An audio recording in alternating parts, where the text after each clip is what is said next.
แด่พระรัตนตรัย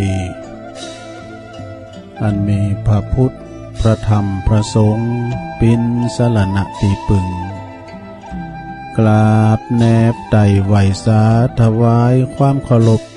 มายังครูบาอาจารย์พระมหาเถรานุเถระตั้งเจ้าคณะพระสังฆาธิการพระภิกษุสามเณรเจ้าจุโตนจุองค์กุวัดวาอารามเจริญปนมายังบรรดาปออกแม่ออกศรัทธาตันสาธุชนปอหลวงแม่หลวงปอลุงแม่ป่าปีป่าหน้าเอาอาศรัทธาตีนจองห้องวัดเฒ่าแก่หนุ่มกำใจยิงต่างหลายอันปินกีฬานุปถากสันนิบาตตันเข่าตื่นเจ้ามาก็มาฟังนะตื่นเจ้ามาก็มาฟังรายการสัพเพเหระปกิณกะขอนลุงไก่แจ้งรายการเสียงธรรมแสงทองดำเนินรายการหับผิดชอบโดยต้นโตแห่งอาตมาภาพเก่ากระผมตุลุงนันชัยวัฒนาคาเสโนจัดรายการอยู่ตีบุญยอดวัดพระธาตุดอยน้อยตำบลดอยหล่ออำเภอดอยหล่อจังหวัดเชียงใหม่ ซึ่งก็มาเข้ารายการนะมามาเอิญกับปออกศรัทธาอยู่3 เจ้าด้วยกันเด้อ3 คืนคนลุงไก่แจงนี่นะวันพัดวันศุกร์วันเสาร์สำหรับวันนี้ก็เป็นวันศุกร์แล้วศรัทธาญาติโยมเนาะแต่ว่านี่ก็วันพัดวันนี้วันศุกร์เอาเราเสาร์เอาหน่วยผู้ก็จะเป็นวันเสาร์ก็จะมีกิจกรรมเนาะตามที่เราได้กระทำกันมาเนาะจะได้ไหวพระหับศีลอย่างเอกนะเริ่มพวกนี้เป็นวันโกนแถมแล้วศรัทธาพวกนี้เป็นวันหอวันโกนแถมแล้วเดิน7จะปิ้งวันที่28เนี่ยดูโวยได้ปีเป็นวันติดพอดีกันนะวันศีลเนาะวันที่28ที่จะไปสละสลงทรงน้ำกันปุ้นอำเภอกัลยาณิวัฒนาเนาะอาจารย์พระครูประจันนำไปข่าวสารงานบุญก็มีอยู่ทำบุญก็กอยประกาศเนาะมาก่อนอื่นที่จะได้เอ่ยไปตังสถานีวิทยุนาที่เปิ้นมีบุญต่อโสตประสาทหูเฮาได้ฟังกันก็ตุลุงจะเป็นผู้นำเก่านำเป็นนำการสวดมนต์ไหวพาสวดมนต์เพื่อความเป็นสิริเป็นมังกรเป็นมงคลก่อนเนาะศรัทธาเฮาตื่นจืนกันขึ้นมาแล้วบางพองก็ตื่นมาแต่เมื่อตอนเจ้าตี 1ตี 2แล้วมันอันตุลุงนี่นะบางพองก็อยู่ในแห่งการนอนหลับห่วงแห่งความนิทราการพักผ่อนนอนหลับนี่ดีที่สุดเนาะพักผ่อนสายตาแต่ว่าเมื่อตื่นมาแล้วมานอนบ่หลับก็ฟังกันไปศรัทธาฟังตั้งแต่เพลงมาแล้วโด ตั้งแต่เพลงมาแล้วเพลงลูกทุ่งบักเก่าและบัดเดี๋ยวนี้ก็เข้ารายการก็จะไหวพระแล้วศรัทธาญาติโยมตื่นมาแม่ลงบางแม่ลงโอนแม่บุญพินเขาตึงลงตึงลายเนาะจะไปลุกมาเตอนอนอยู่หั่นเนาะว่าในจิตในใจก็ได้มันเจ้าอยู่ก็เดี๋ยวก็ฟังไปก็มอยลับไปก็พินหยังว่าเปิ้นว่าตัวก็นอนฟังนี่นะสะดุ้งตื่นน้ำก้ามเปิ้นเปิดสายแล้วเอาไหว้พระพร้อมกันอะระหังสัมมาสัมพุทโธภะคะวาพุทธังภะคะวันตังอภิวาเทมิสวากขาโตภะคะวะตาธัมโมธัมมังนามัสสามิสุปฏิปันโนภะคะวะโตสาวกสังโฆสังฆังนะมามิ นะโมตัสสะภะคะวะโตอะระหะโตสัมมาสัมพุทธัสสะนะโมตัสสะภะคะวะโตอะระหะโตสัมมาสัมพุทธัสสะนะโมตัสสะภะคะวะโตอะระหะโตสัมมาสัมพุทธัสสะอิติปิโสภะคะวะอะระหังสัมมาสัมพุทโธวิจาจารณะสัมปันโนสุขโตโลกวิโต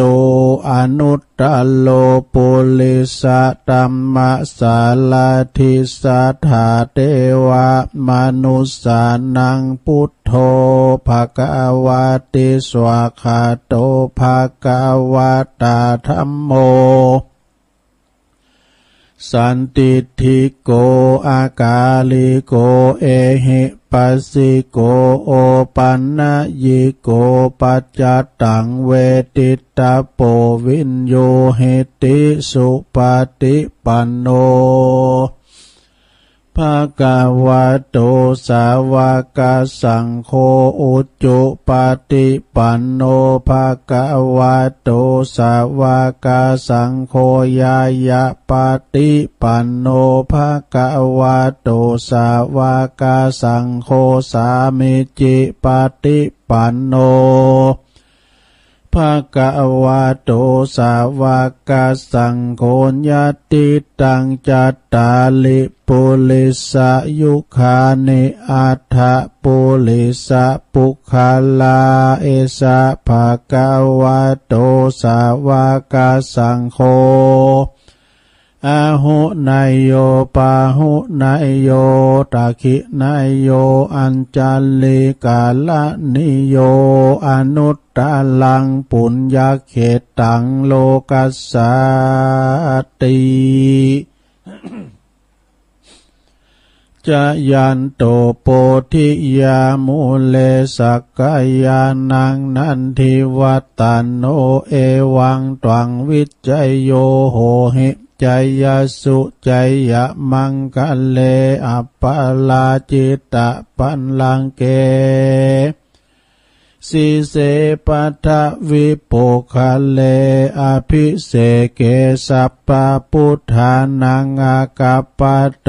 ปโมทาติสุนักกตังสุมังกลังสุปภาตังสุหุติตังสุขาโนสุโมโหโตจะสุยิทังพลัมมาจาลิสุปัทขินังกายกัมมังวาจากัมมังปัทขินังปัทขินังมโนกัมมังปณิทิเตปัทขินาปัทขินานิกาตวนะละพันตัเถปัทขิเนสัพพิติโยวิวัจจันตุสัพพะโลกวินาศตุมาเตภวัตวันตัลลายโยสุขีติกายุโกภวะอภิวาทานาสีลิสานิจังวุตตาปัจจายโนจัตตารโอธัมมาวาทันติอายุวันโนสุขังปะลังเอาแล้วศรัทธาญาติโยมต่างหลาย ตุลุงก็ได้ปิ้นเก้าปิ้นโหนำสวดมนต์ไหวพระไปปิ้นตีเล็บร้อยเนาะก็ขอคุณพระติตไหลรัตนะผ่านแผ่วพระเกี่ยวเจ้าตั้ง3ประการเนาะมีคุณพระพุทธเจ้าพระธรรมเจ้าพระสังฆเจ้าจุนได้ดลบันดาลมาปกป้องคุ้มครองรักษายังครูบาอาจารย์พระมหาเถรานุเถระตันเจ้าคณะพระสังฆาธิการประสงค์องค์สัมมาเนรอยู่กับวัดกว่าเนาะได้มีสลีติกาคือมีความงอกงามไพบูรณ์ในพระพุทธศาสนาอยู่กัมจูปูจาวรพุทธศาสนาไปเหิงเมื่อนานแล้วก็เป็นหนอเนอร์นาบุญ ปินนาดีตีศรัทธาได้หวานกาหวานยังเนาะนาดีดินดีนี่มันต้องใส่ปุ๋ยก่องามเนาะแล้วก็ขอให้ปินตียึดเหนี่ยวจิตใจของปออกศรัทธากันนะศรัทธาเฮาก็เหมือนกันปอหลวงแม่หลวงปอลุงแม่ป่าตีได้ตื่นจืนขึ้นมาเนาะตื่นเจ้ารับเจ้าตื่นเจ้ามันเป็นอย่างแต่รับดึกแล้วก็ตื่นเจ้านี่ได้รับให้น้อยนะอย่างตุลุงเนาะเวลารับแต่มันมีไปไหนจะได้ก็ลุยหลายมันรับเหมือนกันนี่เนาะพักผ่อนสายตาเวลารับมันจึงมีดูเนาะเวลารับก็มีศรัทธาแล้วก็ศรัทธาญาติโยมก็คืออยู่ดีมีสุขมีสุขภาพพลานามัยสมบูรณ์แข็งแรงหนาแดงแสงเหอมันกันขอเป็นกำลังจิตกำลังใจพี่น้องศรัทธาตีเปิ้นปินพยาพยำเนาะบ่หอมบ่หายอยู่กับวัดกับอยู่กับบ้านกับจองปินลมโพลมไซกันไปศรัทธาญาติโยมเนาะขอปินกำลังจิตกำลังใจคุณไข่ติเปิ้นติดตังติดเต้งก็ดีปินกำลังใจเอาวิทยุปินกูปินกีมเด้อลงเด้อฟังไปเติมมันจึงจะผ่อนคลายไปนะยอมรับในสภาพเฮาอย่างตุลุงไว้กันเจ๊พกเขาก็ยอมรับมันก็เป็นธรรมดาโลกประจำดูมันถึงประสบพบเจอเมื่อกันหมดนะเอ่ยไปก่อนรายจื่อสถานีวิทยุในเครือข่ายที่เปิ้นหับสัญญาณลิงสัญญาณเอารายการธรรมะในทรงเวลาเจ้าตั้งแต่ตี3 ถึง 5 โมงได้รับความอนุเคราะห์จากสถานีต่างๆทรง3 โมงถึง 5 โมงนี่ก็เก่าสถานีด้วยกันใหญ่ๆสถานีอันประกอบไปโดยสถานีวิทยุเปิดการศึกษาพระพุทธศาสนาและวัฒนธรรมวัดฝายหินเนาะ FM 104.50 เมกะเฮิรตซ์นี่เปิ้นก็ตั้งอยู่ตำบลสุเทพอำเภอเมืองจังหวัดเชียงใหม่โดยเมตตาบารมีธรรมอาจารย์ท่านพระครูสมุวิสุวัฒน์วรกิจโจวันนี้อาจารย์เป็นขางเพลงเขาเจ้าไม่รู้เขาฟังเพลงโมนนะแม่บุญยงเขาเนี่ยเปิ้นโทรมาปอน้อยซานสุวรรณวิหารเขาเนี่ยโทรน้องเบลเขาเนี่ยโทรมาก่อนหน้าแม่สีเขาแม่สีปัญโยแม่สีอินเพลาแม่สีอินเพลาวันนี้เปิ้นเป็นเจ้าภาพนะการติดกันตามวันนี้วันคล้ายวันเกิดวันข่ายแฮปปี้เบิร์ธเดย์ของแม่จิตราอินเพลาแม่สีดงป่าวายด้วยเนาะขอให้แม่บุญศรีแม่สีมีสุขภาพสมบูรณ์แข็งแรงสถานีที่2สถานีวิทยุคณะสงฆ์อำเภอฝางเนาะโดย FM 100.25 เมกะเฮิรตซ์ตั้งอยู่ที่วัดพระบาทอุดมนำบ่อสวาสำนักวิปัสสนานะอำเภอฝางจังหวัดเชียงใหม่โดยเมตตาบารมีธรรมหลวงพ่อพระครูสุจิตานุรักษ์เจ้าคณะอำเภอฝางวัดพระบาทอุดมแฮมบึดสถานเมื่อคืนเกมนำมุนไว้เพิ่นจะสืบจัตตาออนไลน์เรียกว่าสวดเจริญพระพุทธมนต์สวาธยายมนต์เกมไว้น้ำขมิ้นซุมปอยได้สายศีลเกมไว้นะลง2 ทุ่มดำมืดนะวันนี้วันศุกร์ฟังหลวงพ่อจะออกรายการสถานีที่3ก็สถานีวิทยุแดนดินถิ่นล้านนาเนี่ยตั้งอยู่บ้านโฮงโงตำบลนำบ่อหลงอำเภอสันป่าตองจังหวัดเชียงใหม่ FM 103.50 เมกะเฮิรตซ์นะโดยคุณรุจิสมบัติเงาคำผู้บริหารผอ.เฮาสถานีที่4สถานีวิทยุคลื่นธรรมะของชุมชนวัดห้วยตองซักตำบลโขงเปาอำเภอจอมทอง FM เก่า 18.75 เมกะเฮิรตซ์โดยเมตตาบารมีธรรมอาจารย์ท่านพระครูวาปีวรมานิตเปิ้นก็เชื่อมสัญญาณไปเป็นที่เรียบร้อยสถานีที่5สถานีวิทยุมนต์เสียงธรรมจากอำเภอแม่แจ่มจังหวัดเชียงใหม่ที่วัดบุพารามFM 106.25 เมกะเฮิรตซ์ได้รับความเมตตาจากหลวงพ่อใหญ่เฮาหลวงพ่อพระครูมงคลวิสิทธิ์หลวงพ่อเจ้าคณะอำเภอแม่แจ่มเจ้าอาวาสวัดบุพารามตำบลช่างเครื่องอำเภอแม่แจ่มขอบคุณทางท่านปลัดอุทัยด้วย แล้วก็ถึง2อุทัยด้วยเป็นเจ้าหน้าที่ลิงสัญญาณสถานีที่6สถานีวิทยุเน็กเนียวนะเรดิโอ FM 96.75 เมกะเฮิรตซ์บ้านโจงตำบลทุ่งกวาวนะตำบลทุ่งกวาวห้างหุ้นส่วนจำกัดอรุสรเรดิโออำเภอเมืองปานบุนะอำเภอเมืองปานจังหวัดลำปางเนอะได้รับความประสานงานจากอาจารย์สมชาตินะพระมหาสมชาติสถานีที่7สถานีวิทยุชุมชนคนเหนือเขื่อนอำเภอฮอดจังหวัดเชียงใหม่ FM 90.75 เมกะเฮิรตซ์ครอบคลุมไปทางอำเภอดอยเต่าบุญเนาะเคืองต่างจอมต้องพิพองสถานีที่8สถานีเพื่อการศึกษาและพัฒนาอาชีพเรดิโอเน็ตเวิร์ก FM 103.00 เมกะเฮิรตซ์อำเภอเมืองจังหวัดลำปางขอบคุณอนุพงษ์ตาจินนะตัวเนาะรับสัญญาณตั้งแต่ตี3ถึง9โมงเลยนะสถานีสุดท้ายสถานีที่9สถานีวิทยุเรดิโอเน็ตเวิร์ก FM 99.50 วิทยาลัยเทคโนโลยีและก็การจัดการกฟผแม่เมาะลำปางนี่อันนี้ก็รับสัญญาณตั้งแต่3โมงไปตี3ไปถึงตีเก่าว่าไปตีเก่าให้มันได้ ตั้งแต่9โมงเนาะมื้อก็กินข้าวง่ายก็ฟังอาจารย์ทำกันเนาะฟังอาจารย์สมชาติ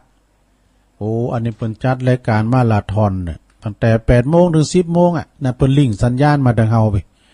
แล้วก็ตั้งบ่ายโมงถึง13ถึง15นาฬิกาถึงบ่าย3โมงบ่กะเนาะอาจารย์สมชาตินะเมืองปานบนนะมาจัดรายการก็ขอขอบคุณครับสถานีวิทยุต่างๆด้วยเนอที่เปิ้นลิงก์สัญญาณไปโอ้วันนี้ก็บรรยากาศตอนเจ้านี้ก็เย็นสบาย แต่ก่อนในห้องส่งนี่มันก็อัพหน่อยนะตุลุงเปิดพัดลมโอ้มาเกิดว่ามันร้อนเนาะกลางวันก็ตามกลางคืนก็ตาม เป็นห้องกระจกจะเปิดแอร์ก็มันดังนะอย่างว่า เปิดแอร์ก็ดังอะไรเปิดพัดลมในการมีพัดลมนี่ตายเอาไปนอนตินไหนเนาะสถาของเขาก็ถามว่าตุลุงอยู่บนดอยมันร้อนมันก็หาวร้อนก็ไก่ตะวันแถมหน่อยนั่นสดาญาโยมทั้งหลายฮ้อนกายจะไปฮ้อนใจเนอะแต่ว่านี่สดาญาโยมตุลุงเขาไปตีดอยอินทนนท์บุญนะสุมาเดอน้ำที่มันไหลลิ้นออกมานะมันไหลจากในแพะในป่าดอยบ่เนาะก่อนตัวเป็นหนุ่มเอาอันฉลามไปแจเนี่ยยังตูยินออกมายินเลย น้ำกัดนะลงกัดว่ายินน้ำเย็นขุนเขาขุนอินทนนท์ซึ่งวันนี้ก็มาพบมาปะกันแล้วศรัทธาญาติโยมทั้งหลายบางทีนั้นก็ตุลุงก็เอาธรรมมาเทศพองบางทีก็เอาเก็ดความหูจากตั้งครูบาอาจารย์ปอครูแม่ครูเขาเปิ้นสูงมาพองอาจารย์ชัยทองขันพองก้าแม่เดือนเพ็ญแม่จันเขาพองก้าน่ะเอามาแผ่ขยายความจริงนี่เปิ้นลิ้นเฟซลิ้นไลน์เปิ้นก็ได้อ่านหมดแล้วแต่ว่าตาสีตาสาเฮานี่กะเนาะซัมเตอเปิ้นได้อ่านในเฟซนั่นไลน์อย่างกดอย่างเดียวซัมเตอก็เอาหูเขาฟังวิทยุอย่างเดียวเนาะ ฉะนั้นก็เอาตังในเฟซนั่นไลน์คุ้นคว้าเนาะสดาเป็นนักคุ้นคว้าคุ้นหานะแต่เจ้านี่เช็คระบบพอแล้วนี่ตังเมืองฝางนี่ดักแซบเนอะตังเมืองฝางดักปิ่งยินวอยตุลุงเช็คระบบนะแต่ที่ฝ่ายหินนี่บ่มีปัญหาสักหน่อยแหละนะก็คงจะแก้ไขอยู่เนอะพี่น้องตังเมืองฝางก็โทรมาไลน์2ไลน์ยะบดางตุลุงก็บ่ฮู้จะแก้ไขอย่างใด ต้องโทรไปตีตุปิเลินพุ่นเนอะ มาปะกันวันนี้ศรัทธาญาติโยมทั้งหลายกินต้านงานปล่อยตีหันตีนี่ก็เริ่มที่จะมีกันมาแล้วเนาะเวลาว่ามีงานตีหันตีนี่เขาก็ไปซะนะเพราะว่าเพิ่นก็ขี่คายกันพอละนะกินต้านตีหันตีนี่ก็ไป บันเนื้อบันไตบันไก่บันไก่อำเภอดอยหล่อเฮานี่ก็มาแถมหนึ่งลายเนอะว่าในหันเป็นนั้นเจดเขาเนาะเป็นนั้นเจดนี่เป็นปอจานเนาะปอจานวัดบ้านถ้ำห้วยน้ำขาว ตุลุงสุขเขาเนาะเป็นว่าเปิ้นจะมีปอยหลงมีทุนนาเหมือนกันนะเป็นนั้นเนาะ มีทุนนาก็มาไปกินไปตานกันเนาะเอาสดาญาโยมทั้งหลายการปฏิบัติเป็นนิสัยคือมีอายุมันยืนยาว8ประการเนอะสดาเขาปฏิบัติไป8ประการมีหยังพองอันดับหนึ่งก็คืออันดับที่8ก่อนอันดับที่8ในการออกกำลังกายว่าโอ้เป็นว่าอยู่สุดท้ายเหมือนการเตียวการยางการออกกำลังกายทำการทำงานก็เป็นการที่ว่าเคลื่อนไหวเคลื่อนไหวร่างกายของเฮา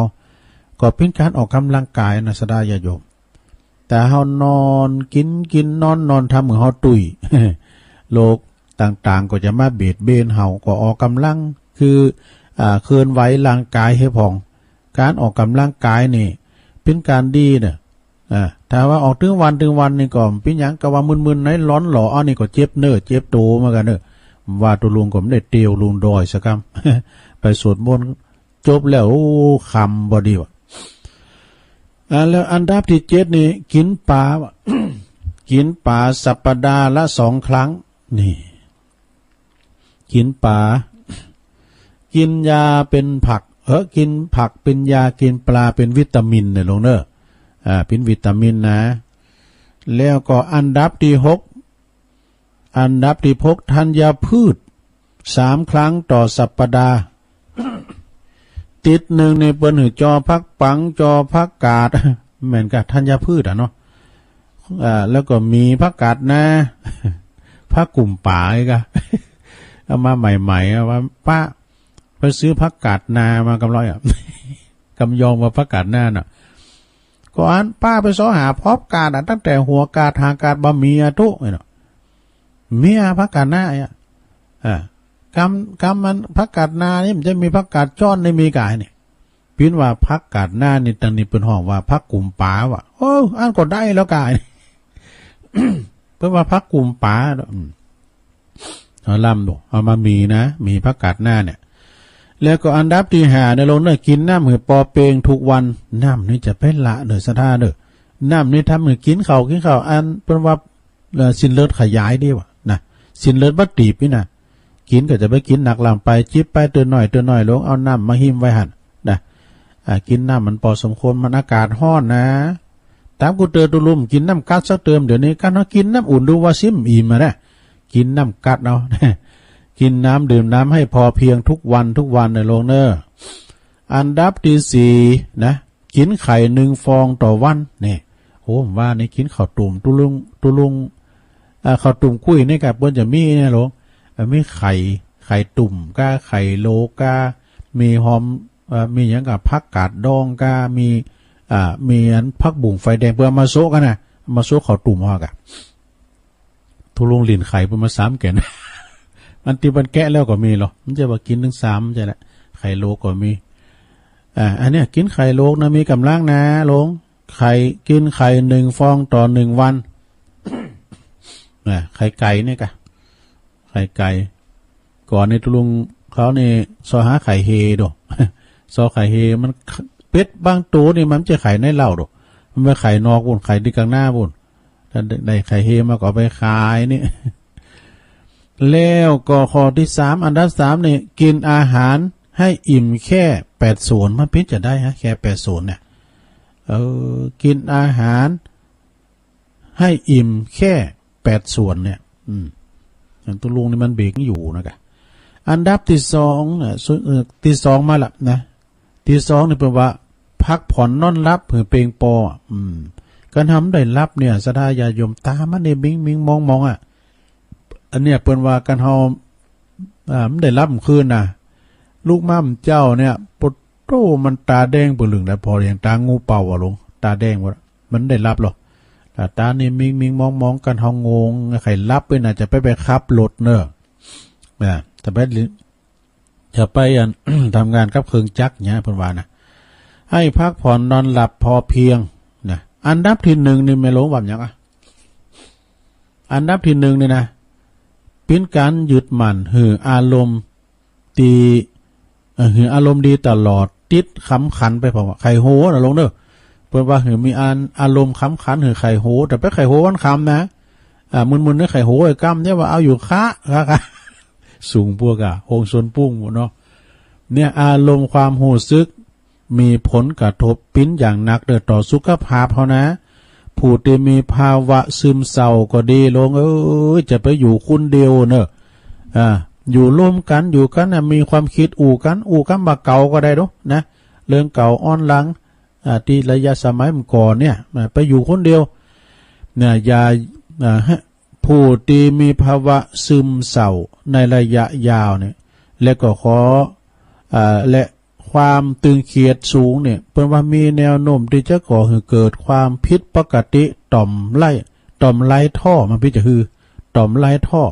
และทำให้เกิดความเสริมต่อสุขภาพที่เขาพอบหันเนี่ย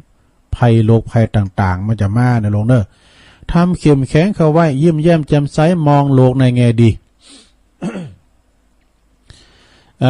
ผู้มีอายุสูงวัยใครมีอายุหมันยืนยาวกว่า100เปิ้นว่าผู้สูงวัยที่มีอายุยืนยาวกว่า100 ปีขึ้นไปล้วนแล้วแต่เป็นคนที่มองโลกในแง่ดีนี่มองโลกในแง่ดีอย่างหลวงพอดีดีเนาะน่ะการเข้า2ครับก็ว่าดีเนาะมันดีหมดนะหลวงพอดีนี่นะเปิ้นว่าล้วนแต่ปิ้นนั่นคุณมองโลกในแง่ดีทางนั้นแม้ว่าพวกเขานี่จะมีประสบการณ์ชีวิตที่เลวร้ายมาเก่าก็ดีแต่ว่าพวกเขาก็ยังยิ้มแย้มแจ่มใสยิ้มได้ในชีวิตอารมณ์เตียนมีความสุขนะการเฮายิ้มนี่อารมณ์ความสุขมันออกมาดอกและก็ความสงบของจิตใจปัญญาดีที่สุดสำหรับการป้องกันโรคภัยเนี่ยยิ้มเขาว่าในโลกเนอะยิ้มแย้มแจ่มใสไข่โหพองฟังเอาเริงขำขันมันติดตลกไข่โหยพองเนี่ย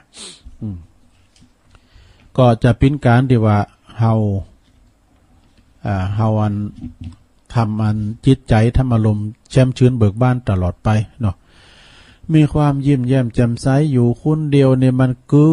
ดไปหนักเกินไปหลายการอยู่2คนขึ้นไปก็อู่กันจ้ากันเป็นสมัยบักเก่าความหลัง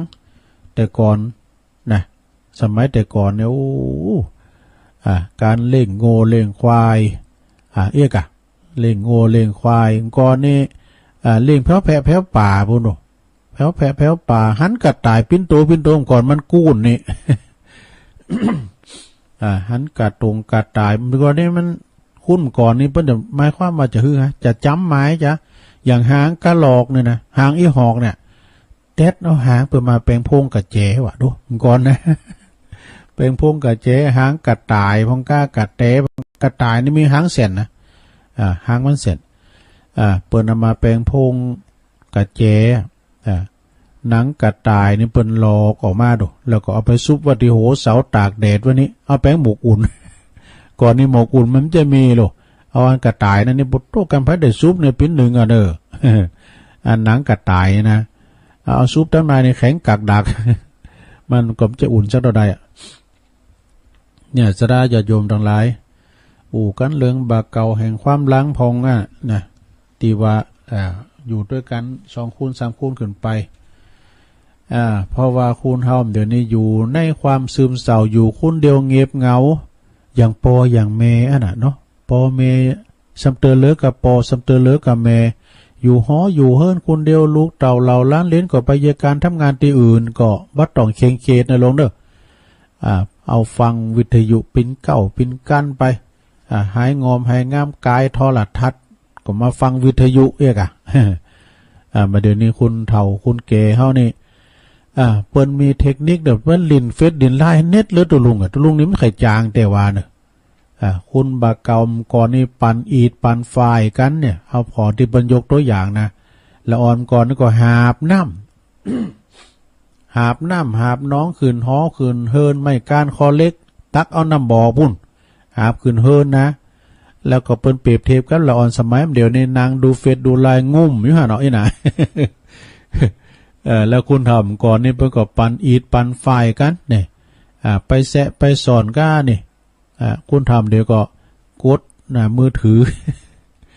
อันนั้นก็ทำอกทำใจนั่นลงไปตามยุคตามสมัยเนาะเหมือนกับตู้เจ้ากับตู้เจ้าตู้โล้มก่อนใช่มีอย่างดูดูดมุลีซีโยแอวบันเนื้อบันไตไปหาศรัทธาญาโยมเข้าถึงศรัทธาดูแปลงวัดแปลงว่ากานี่พันเนนเทนน้อยก็ไม่ได้ไปทำศึกษาทำเห็นอย่างตั้งโลกนะเปิดเห็นตั้งทำเห็นนักทำก้าเนี่ยก่อนนี้ปั่นบดินกีเนี่ยศรัทธาเนาะแป้งกำแป้งอย่างกดตามเนี่ยมันเป็นฝีมือของตุเจ้าพันเนนเขาเนี่ยหมดเปิ้นปันยกตกปันกันดูคุณนั้น200ก่อนคุณนั้น100ก่อนคุณนั้น50ก่อนเนี่ยค่ะเปิ้นก็เอาดินมาปั่นมาเผากันแปลงวัดแปลงว่าเนี่ยดูตุเจ้าก่อนนี่มันหลายพันเนนก่อนมันหลายกันไผปิ้นตุเจ้าปิ้นครูบาจะเขียนจัดด้านครูบาวาแล้วก็เป็นแล้วจะเกิดสั่งอันนั้นอันนี้ครูบาวาแล้วก็เป็นแล้วแต่เดี๋ยวนี้มันผู้หูมีหลายมันมีหลายเสียงดูเนาะก็ตอบโตเทงกันพองโดยความเมตตานะกับศรัทธาญาติโยมปอเมเนี่ยนะสัมเตยก็อยู่คนเดียวโดดอยู่คนเดียวโดดเพิ่นว่าปอเมนี่ก็ใครตึงหาลูกหาเต่า แต่ลูกเต่าก็บางทีก็คือตึงหากันเนาะก็โทรศัพท์มาหากันพอง เพราะว่ามันใจอย่างนั้นปอแม่เนี่ยเปิ้นรอคอยว่าโดนจีปีใหม่ลูกเต่าเหล่าล้านเลี้ยนบันไก่เขาไปตกลูกตกโปตกลูกตกเมียอยู่ปุ้นอยู่ต่างบ้านต่างแดนก็เขาจะเอาลูกเอาล้านมาเอาหาอีแม่หลวงพองจ้ายนะ จะได้สตุ้งสตั้งเขามาทำบุญสะเก่าดำโหพองกายเนาะมันถึงได้ลูกเนาะฉะนั้นก็ไก่เดินจีปีใหม่ปีนี้เปิ้นก็อนุญาตขี่คา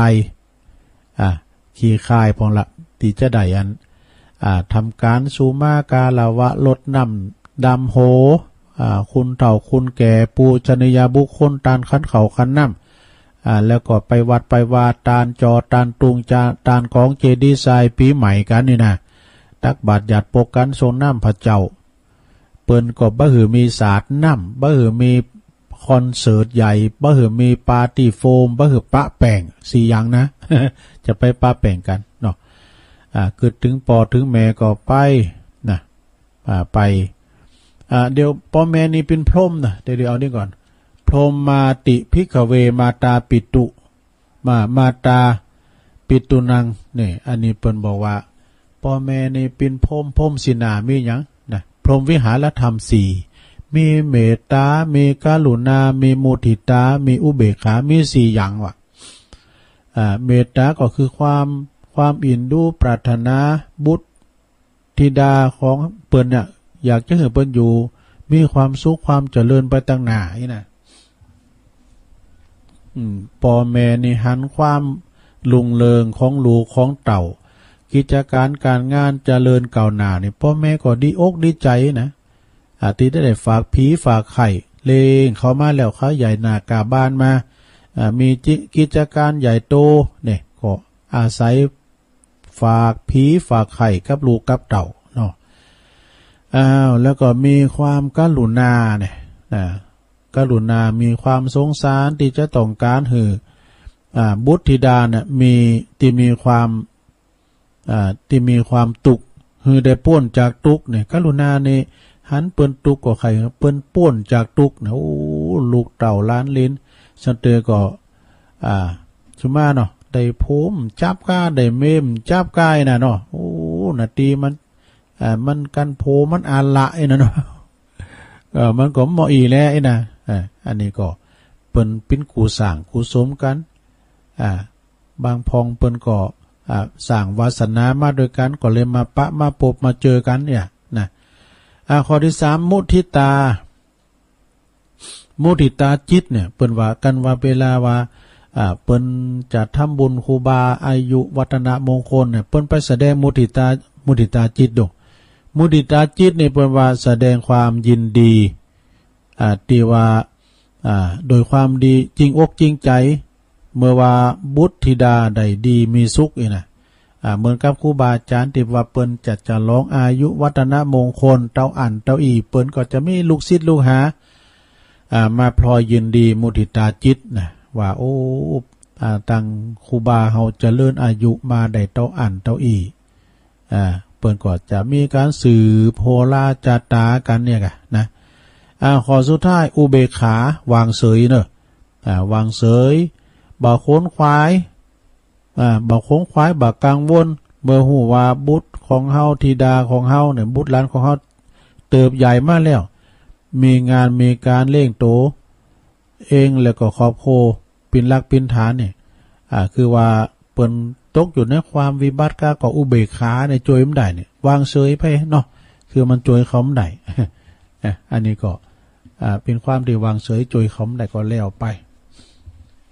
ต่อไปก็เอาอันนี้มาวาทำกรรมหนึ่งก่อนสดามว่านี่ตัวลุงนี่ก่อนเตดนำเตดทำไปกรรมบักเก่าสอนโลกเปิ้นลำเลงวันนี้นะลงเด้อแต่ว่านี่อันเน็ตลุดไปกรรมหนึ่งเนาะแรงวานะก็ดีจับมันอูมไข่ได้ดีมว่านะว่านี่วิดเว้าเนี่ยบ่ฮู้ว่าพินจะได้นะแต่วันนี้ยังแควนหน่อยนะแต่ก็คุณดังเต้นพอในเป็นธรรมดาเฮานั่งมึนเนื้อนะกันนั่งได้นี่มันเต้นนะกันนั่งแล้วอู่ตัวเอาเขาก็เต้นแล้วว่านี่เตทำกรรมโบราณเปิ้นกล่าวไว้ว่าเนี่ยบดีโลบตีโลบหนโลบคันนาบดีโลบตีโลบตีโลบต่างพวกนี้บดีแต่ซะท่าเปิ้นว่ากันเวลาว่าเฮาปิ้นตุงปิ้นหน้าก็ดีโบกเต้นนะทางเฮาขอไปติ๊กๆแล้วเปิ้นด้วยป้อมเต้นเนี่ยขยายเขตการว่ามีโซนติดกันก็ดีการมีจิตอกุศลนี่นะปูก็กวยปูเคะนี่มันลามจ้ะอันหมู่นี้มันลามเนาะนอมันออกทั้งเฮาตั้งเอาเฮเนี่ยมันไปแพ้ทั้งเปิ้นก็ขยายไปเรื่อยๆโลบตีโลบต่างโลบคันนานี่บดีเนอะแล้วก็บอดี้โลบกาจังกายะกาจังแต่จังนี่ก่อนนี่เป็นจังโดจังคันก็มีจังคันหรือว่าจังที่เป็นแบกก็มีอันนี้เป็นว่าบดี้โลบกาจังแห้งจังอ่อนนี่จะคือหมูนาตุลงของเขาไข่เข้าใจเหมือนกันเนอะเอาจังแห้งมาจังนี่บดี้ไปนางกาโหขึ้นใดแต่ก่อนนี่ตุลุงก็มีนะพี่น้อยนะมันนางกาโคขึ้นได้มันตีต่างเตียวได้บอกว่าไปมันนางอย่างตีหันปนเตียวขึ้นเตียวร้องคำโหคำเก่าก็ไอ้นะคืดจ้านะเป็นนางกาขึ้นใดมันจะหยามก็พอมาเนาะสมาแล้วลงมาเนี่ยมันเป็นนอนโหขึ้นใดกุมขึ้นใดพองกาบุญโหขึ้นใดพองกาเนี่ยมาเนี่ยสุนัขะเนี่ยมันนอนนั่นหรอบอดี้ไปไขจากรรมหยาบบอดี้ไปไขจากรรมกายหยาบนี่กรรมกายหยาบก็กรรมที่ลอดคุมลอดโคกรรมที่มันปากกาจ้าแข็งกันเนาะเรียกบอดี้ไปซอหาบาปใส่โตเปิ้นเลิกเนี่ยก็ไปซอหาบาปใส่โตไปลักเขาลักของเปิ้นไปด่าปอตีแม่เนี่ยปิ้นบาปปิ้นกรรมโดนเนาะปิ้นกรรมกายหยาบใส่โตนะสถาญาโยมทั้งหลายไปด่าปอตีแม่เฮาหันปัจจุบันเนี่ยซะนะหันในปัจจุบันหันในจาดเนี่ยก่อนนั้นมดนั้นเนี่ยมันเป็นบ่าวก็ดีหลานนั้นมันเป็นสาวก็ดีปตด่าปอด่าแม่มันเลือนน้องขึ้นได้ลองสังเกตพอหรอกันอายนั่นก็ดีหลานนั่นก็ดีได้ลูกได้โพได้ลูกได้แม่นะมันกรรมมันมาตัวหอยหล่อโกงกรรมโกงเกวียนเนี่ยแถมหน่อยลูกเขาเนี่ยจะด่าเขาเมื่อเขาด่าปอด่าแม่นะเนี่ยมันตัวหอยซะนะอย่าโยมเนาะมันตัวหอยฉะนั้นก็จะไปด่าเด้อผู้มีอุปการะคุณก็คือปิตามารดาพ่อแม่ไปหือเปิ้นได้เจ็บได้ไข้ไปหือเปิ้นได้กัดอกกัดใจย้อนลูกเต่าพิษพ้องมองใจด่าปอตีแม่นี่ปิ้นบาปปิ้นกรรมอันมหันต์บางคนนี่ก็ไปทำบุญเก่าวัดร้อยวัดไปตักบาตรร้อยวัดปันวัดบัดเตาตักเข่าใส่ปากปอปากแม่เนี่ยอย่างเปิ้นในธรรมว่าเนาะบดนี้เอาผ่าโหเนี่ยเปิ้นว่าผ่าตองดูปกโหละ7หน้า ผ้าโหนี่ผ้าขม่าเนาะผ้าข้าวม่าก่อนตุลุงก็มีนะสมัยเลี้ยงควายก็เปิ้นเอาต้องกล้วยแห้งห่อเขาอันนี้เนี่ยอ้อยหน้าน้อยปลาทูไว้โตงก็เอามัดเอาห่อกันแล้วก็เอาใส่เอาอันปกผ้าโหนะแล้วมัดที่แนวมันตึมหายไปไหนนี่อันตุกว่าตึงดีตอนแล้วบ่ไอ้น่ะควายพักควายย่างแล้วก็เอามาสู่จู้กันกินนี่สู่จู้กันกินบอดี้เอาปะโปกโหละเจ็ดน่ะแล้วก็บอดี้ไปก้ายาปิดยำเนี่ยซะนะพิษศีลพิษธรรมหน่อยใหญ่กาปิดยำนี่ก็ยาปิดอย่างนี้กะซะนะโรคภัยไข้เจ็บมันก็จะมาบีดเบนเฮาก็ยาปิดยายำเนี่ยตัวก็พ่นเนี่ยกับพ่นยาขายยาก้าหือมันหายก่อนเนาะพักไม่ใส่คือที่มันงามนะเพราะว่าแมงบักจี้บักกินดุเพราะว่าเปิ้นพ่นยาเนี่ยแมงมันมาไก่สัมพองปอก้าแม่ขายเนี่ยเปิ้นนั้นมีโหเปิ้นเต้นเกมบ่เอาอันเคียดไม้หัวขอฟาดคือมันเป็นหู้ไว้พอไงน่ะเนาะเนี่ยคือว่าเดี๋ยวนี้ร่างกายของเฮานี่มันก็มีโรคแทรกซ้อนหลายอย่างพร้อมหยังพอเฮากินถึงวันในจำเตือก็พักไม่ใช่คือมันมีสารปิดมันไปสะสมในร่างกายเฮากินข้าวย่ามเมื่อหนุ่มๆพี่ยังนะเพราะว่าภูมิต้านทานมันแห้งอยู่เอาแล้วตอนที่เฮาเฒ่าแก่มาแล้วเนาะแก่เฒ่าภูมิต้านทานอ่อนไปนะมันก็จะมาแทรกละเกิดปิ้นโรคภัยไข้เจ็บโรคนั้นโรคนี้ก็จะค่อยเข้ามาแล้วนะโรคเก่าเบาหวานไขมันความดันโรคสินเลือดตีบก้านี่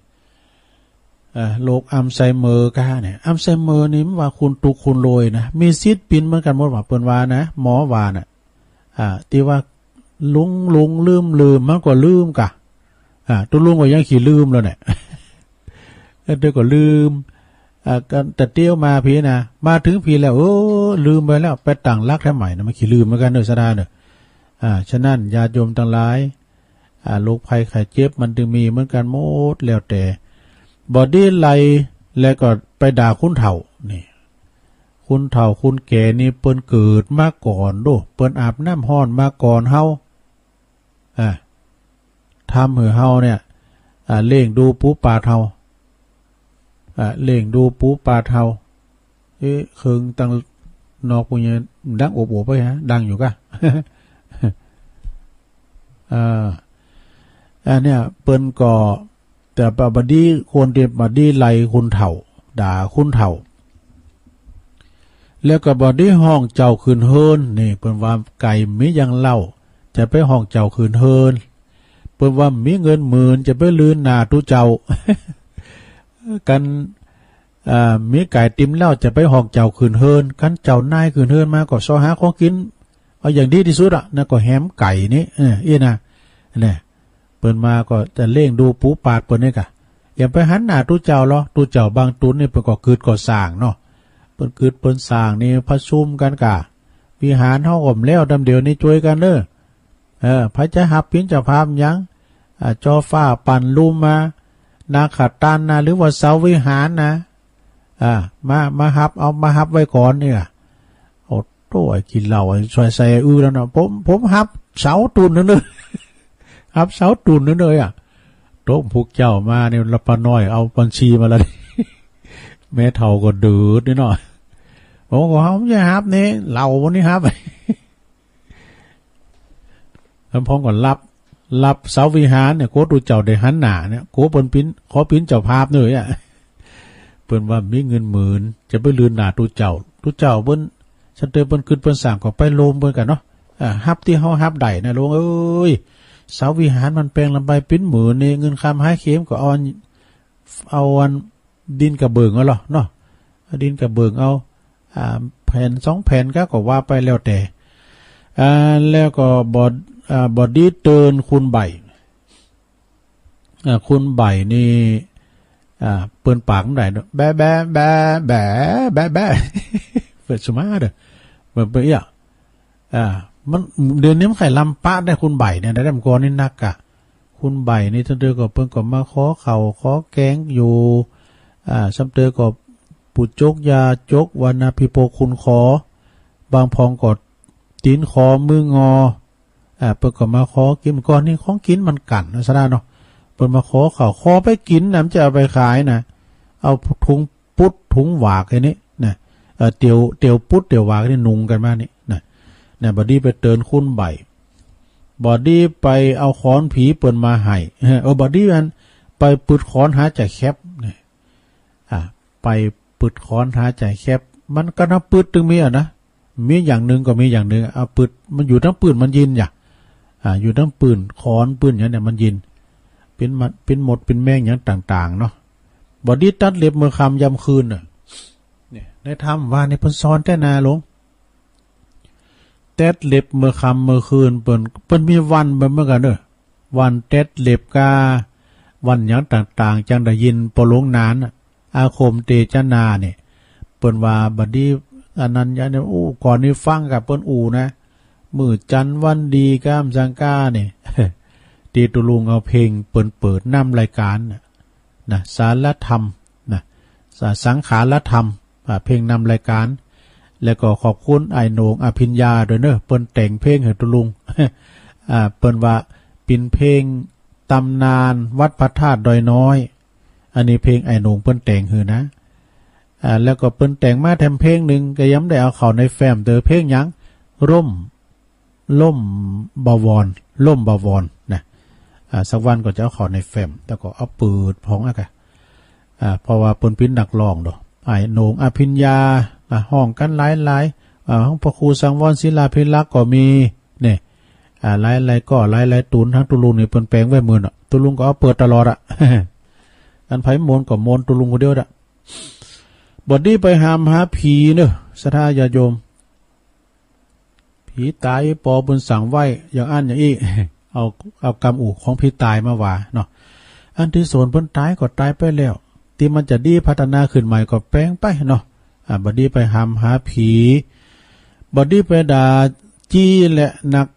และก็ตีพรามเนี่ยบอดี้ไปด่าตีจีพรามนี่ในถ้ำเพิ่นออกดูปากวนดีไปด่าตีจีพรามบาดีไปด่าปอตีเมอย่างเนี่ยในธรรมมาลายโพดก็ฮะเนาะด่าตีจีพรามบอดี้ไปง่างแก้วโกดเจดีน่ะบอดี้ไปเต็ดกำไม่สลีเต็ดไม่กำสลีนี่เต็ดมาเด้อเนาะ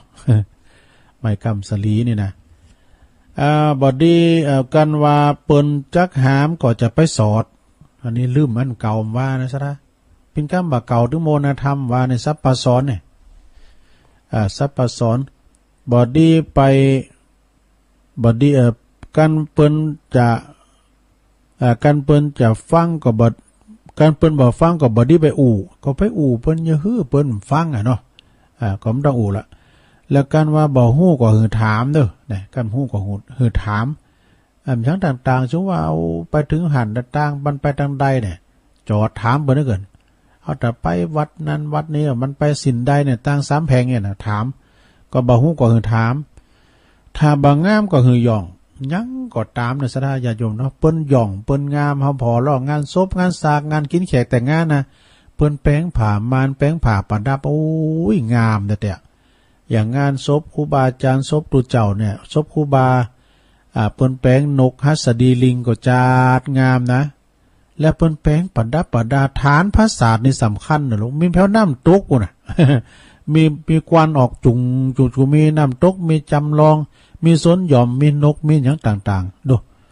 นี่ก็เป็นความงามเรียกว่าเปิ้นหย่องเปิ้นแต้มปูจานำจิตนำใจศีลธรรมกรรมฐานของครูบาอีกอันนี้ก็คือว่า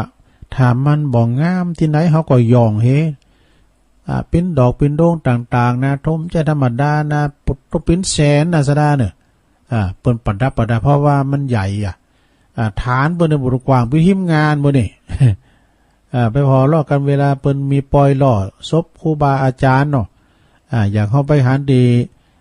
หลายๆตีอย่างเตียนวัดแพโปงวัดพินัทอายเขานะฐานเปิ้นจัดกว้างแล้วก็เด่นด้วยงามโดยสูงด้วยพระศาสตร์สุมบารมีครับกับอันหลวงพ่อด็อกเตอร์ตุลุงแก้วด็อกเตอร์ ตั้งอาจารย์หล่าเขาเนาะอาจารย์กอบเขาเนี่ยเปิ้นไปแปลงดอกแปลงดงโอ้งามต่อไปก็การว่าอยู่ในนะการอยู่ในภัยปงป่าก็อย่าไปจะตายยังเสือไปที่ไหนก็ตามเด้อสถาญาติโยมจะเป็ดตาจะเป็ดตายไปแพะไปป่าเปิ้นมือตาเสือเสือนี่ก่อนนี่มันป่าลึกเดึกหนาเนาะเปิ้นละงับฮับปากลูกกันไปว่าพิษเนี้ยหน่อยนี่ก็เดียวเจ้าป่านะผีป่าเอาลุงแล้วไปว่าพิษเนี้ยหน่อยก็ไม่ได้นะผีป่าเอาลุงแล้วบอดีไปแพะไปป่าบอดีไปตาเสือถ้าไปยังเปยังเฮอจะไปตาเงือกโอ้เงือกนี่มีแต่เนื้อสะดาเนอะเมืองลาวมันก็แฮะเปิ้นถ่ายคลิปมือพอนะปากดีอย่างป้าอย่างนั้นเนาะแล้วโตคือเป็นคุ้นแล้วมีหางมันถ้าโตมันป้อใหญ่นะเปิ้นเอามาใส่ผ้าหนึ่งพอโอ้อี้ก็มีเหรอดูนางเงือกซะนะแล้วโหมันเป็นปลามันมีเขียวอย่างโหเย็นนะเนาะ มีเขียวไว้นี่ตัวมันคือเป็นคุ้นว่ะนะมีขีดปุ้มไว้เนี่ยอันนี้ก็จะไปตาไปยังเปยังเฮอจะไปตาเงือกอย่าไปนินทาปอแม่เนี่ยปองก่อนเราขวัญปอเราขวัญแม่นะโอ้เสือเท่านะวะไม่กี่โดดไปเราปอเราแม่บัดดี้เนอะสถาญาติโยมเนาะพอว่าปอแม่เฮาเนี่ย เลงเฮาใหญ่หน้ากาบ้านมาเฮารอตายมาปิ้นเกี่ยวเป็นคุณก็ปิ้นว่าบุญนะบุญปอบุญแม่กรรมจวยกรรมการเปิ้มเลี้ยงดูปูปลาเฮาก็ไปมีเฮาก็ไปใหญ่แล้วเดี๋ยวนี้คุณเนี่ยสถาญาติโยมตังหมอเปิ้นว่าคุณเกิดมาหน่อยคุณเกิดมาหน่อยก็ละอ่อนก็น้อยนี่สถาแต่ว่ายุคในปี2ปี3ปีไปต่างหน้าเนี่ยจะพิ้นยุคของคุณสูงไว้บ่ก็สูงไว้แน่นอนหน่อยลุงเขานี่มันเฒ่ามาถึงวันนี้ก็พิ้นสวไป พิ้นสวไปนะสถาญาติโยมแต่ว่าละอ่อนนี่มันน้อยมันบ่เกิดกันน่ะเนาะคุณเฮาเดี๋ยวนี้ต่างคุณต่างอยู่นะเอาลูกเอาเมเอาลูกเอาโพน่ะเอาพันละอย่างสักอย่างอยู่โดดเดี่ยวดายก็จะปิ้นตุกอย่าเมื่อเฒ่าเนอะมีไผพอก็ดูแลมีลูกมีเต่านี่แต่ซ้ำเตยก็ได้ลูกได้เต่ามากก็ปวดคำปอคำแม่เหมือนกัน มันหลายอันหลายอย่างได้อันนั้นก็จะไปอยู่โดดเดี่ยวดายนะเฒ่าแก่แลมอนมากกว่าจักลำบากบดีไปด่าปอด่าแม่นี่สนะลูกเฮาเดี๋ยวนี้มันเก่งกาจสามารถนะซ้ำเตยนะแต่เขาโขดเขาเกณฑ์มาด่าเพราะตาบอดตาหลุมบ่แล้วก็การเปิ้นอย่าเปิ้นจะไปนี่นะการเปิ้นมีก็จะไปไข่ได้หันเปิ้นมีก็จะไปไข่ได้ หันเปิ้นมักมีสีสุขก็จะไปไข่ได้บุญเปิ้นเนาะเนี่ยบุญเปิ้นเป็นบุญเป็นกุศลซ้ำเตือนในตุก็เปิ้นก็ทำบัดดีในเปิ้นเยว่าได้ดิบได้ดีทิกๆนะก็อันนี้เปิ้นเสวยบุญเก่าบ่อยู่โดการบุญเก่าหมดก็อย่างว่าน่ะเฮาพอแล้วซ้ำพองนะคุณร่ำรวยเริ่มสังเกินสูงใดขึ้นสูงใดก็ลุงแต้มใด ซ้ำเตือนก็มาปิ้นตุกมามดเนอมดโตยามเมื่อเฒ่าแก่เลมอนนี่ก็มีนะก็เพราะว่าเฮาพอแล้วคนเตือนนะเปิ้นถูกหวยรวยแซ่ได้เงินเป็นแสนเป็นล้านซะธนามื้นนานตุกอย่างเก่า ครับซ้ำล้ออย่างเก่าเนาะ อันนี้เป็นว่าบริหารเงินบ่จางบริหารเงินคำประจำมาเดือนนี้กันพาไผบริหารเงินได้คำมาแล้วกินหายใจโอยเนี่ยโอ้บ่ได้เนอะเงินคำหาเข็มสอหางานก็ยากเนาะตกอนุรักษ์รักษาว่าเนี่ยประหยัดไว้ในโรงเนอะประหยัดไว้กินก็เหมือนกันแหละแต่ไปกินจีนกุหลาบกินขาบจุมือก็กินพักกินไม้พองพักไม้ใส่เครือในปิญญาบอกคุณเจ้ารอปิญญา ธัญพืช3เตอต่อติดจอพักปังพองจอพักกาดพองแกงแค่พองหลากหลายหรอกหันเปิ้นอยากไล่จะไปดูแควนโตหมอนะก็ตุกไล่เขียนใจแต่นอกจากว่าเฮาหนูแควนแล้วก็ช่วยเพิ่นก็ได้นะเฮามีเขามีของจะมอบจะไม้หือเปิ้นก็ตุกไล่เขียนใจแต่น้อยน่ะได้บุญนะซะท่า กันเปิ้นมีกินน่ะทุกไร่เข็นใจน่ะจะไปดูถูกดูแควนกันบ่มีกันมีเงินแสนจะไปโอดไปอ่างเดี๋ยวมีหัน300,000นะไอ้เนาะมีหัน300,000นะบ่ตัวดีมดีเพิ่นก็จะมาขอยืมกาหรือว่าเพิ่นจะมาลักหยองเอาไปกาเนี่ยเพิ่นบ่ได้โอดเก็บเน็บไว้แล้วก็ขี่จ้างจะไปลืมดินเลยขี่บุญจ้างนะจะไปลืมดินอย่าไปลืมเด้อซะเด้อเอาจะไปตานผ่าป่าจ้างกันนะ วันที่21ป่ะ21พฤษภาคมกันเนาะก็จะได้ประกาศข่าวสารงานบุญอยู่เพิ่นจะไปยกยอดชัดอุโบสถที่วัดเหล่าป่าตานใกล้อาจารย์เบิ่มท่านพระอาจารย์ปลัดบดินทร์ศีลสังวโรว่าวันซื่นก็อาศัยบารมีตันนะกะได้ไปประชุมในเครือข่ายวิทยุต่างๆเนี่ยเพราะว่าเปิ้นในเป็นที่ปรึกษาของผู้อำนวยการแล้วก็ตั้งอุทยานแห่งชาติได้บุญบารมีเพิ่นนะที่ว่าได้ไปพักรีสอร์ทงามๆน่ะซะดาปีก่อนนั้นก็ไปนอนพักปีนี้ซ้ำครูบาอาจารย์หลายซะดาไปนอนบุญบ่ก็มีดูที่ก่อนท่านอาจารย์พระครูกัลยาณปราโมทย์ปุถที่บนผู้สำงามตุลุงไปนอนด้วยกันไปเนี่ยมันมีหลายเตียงนายเนี่ยตุลุงก็ว่าแต่เอาหมูเนี่ยเอาหมูไก่เนี่ยกันเพราะว่าได้ลูกเจ้านะว่านี่จัดสถานนอกสถานตีเนาะ จัดรายการนะ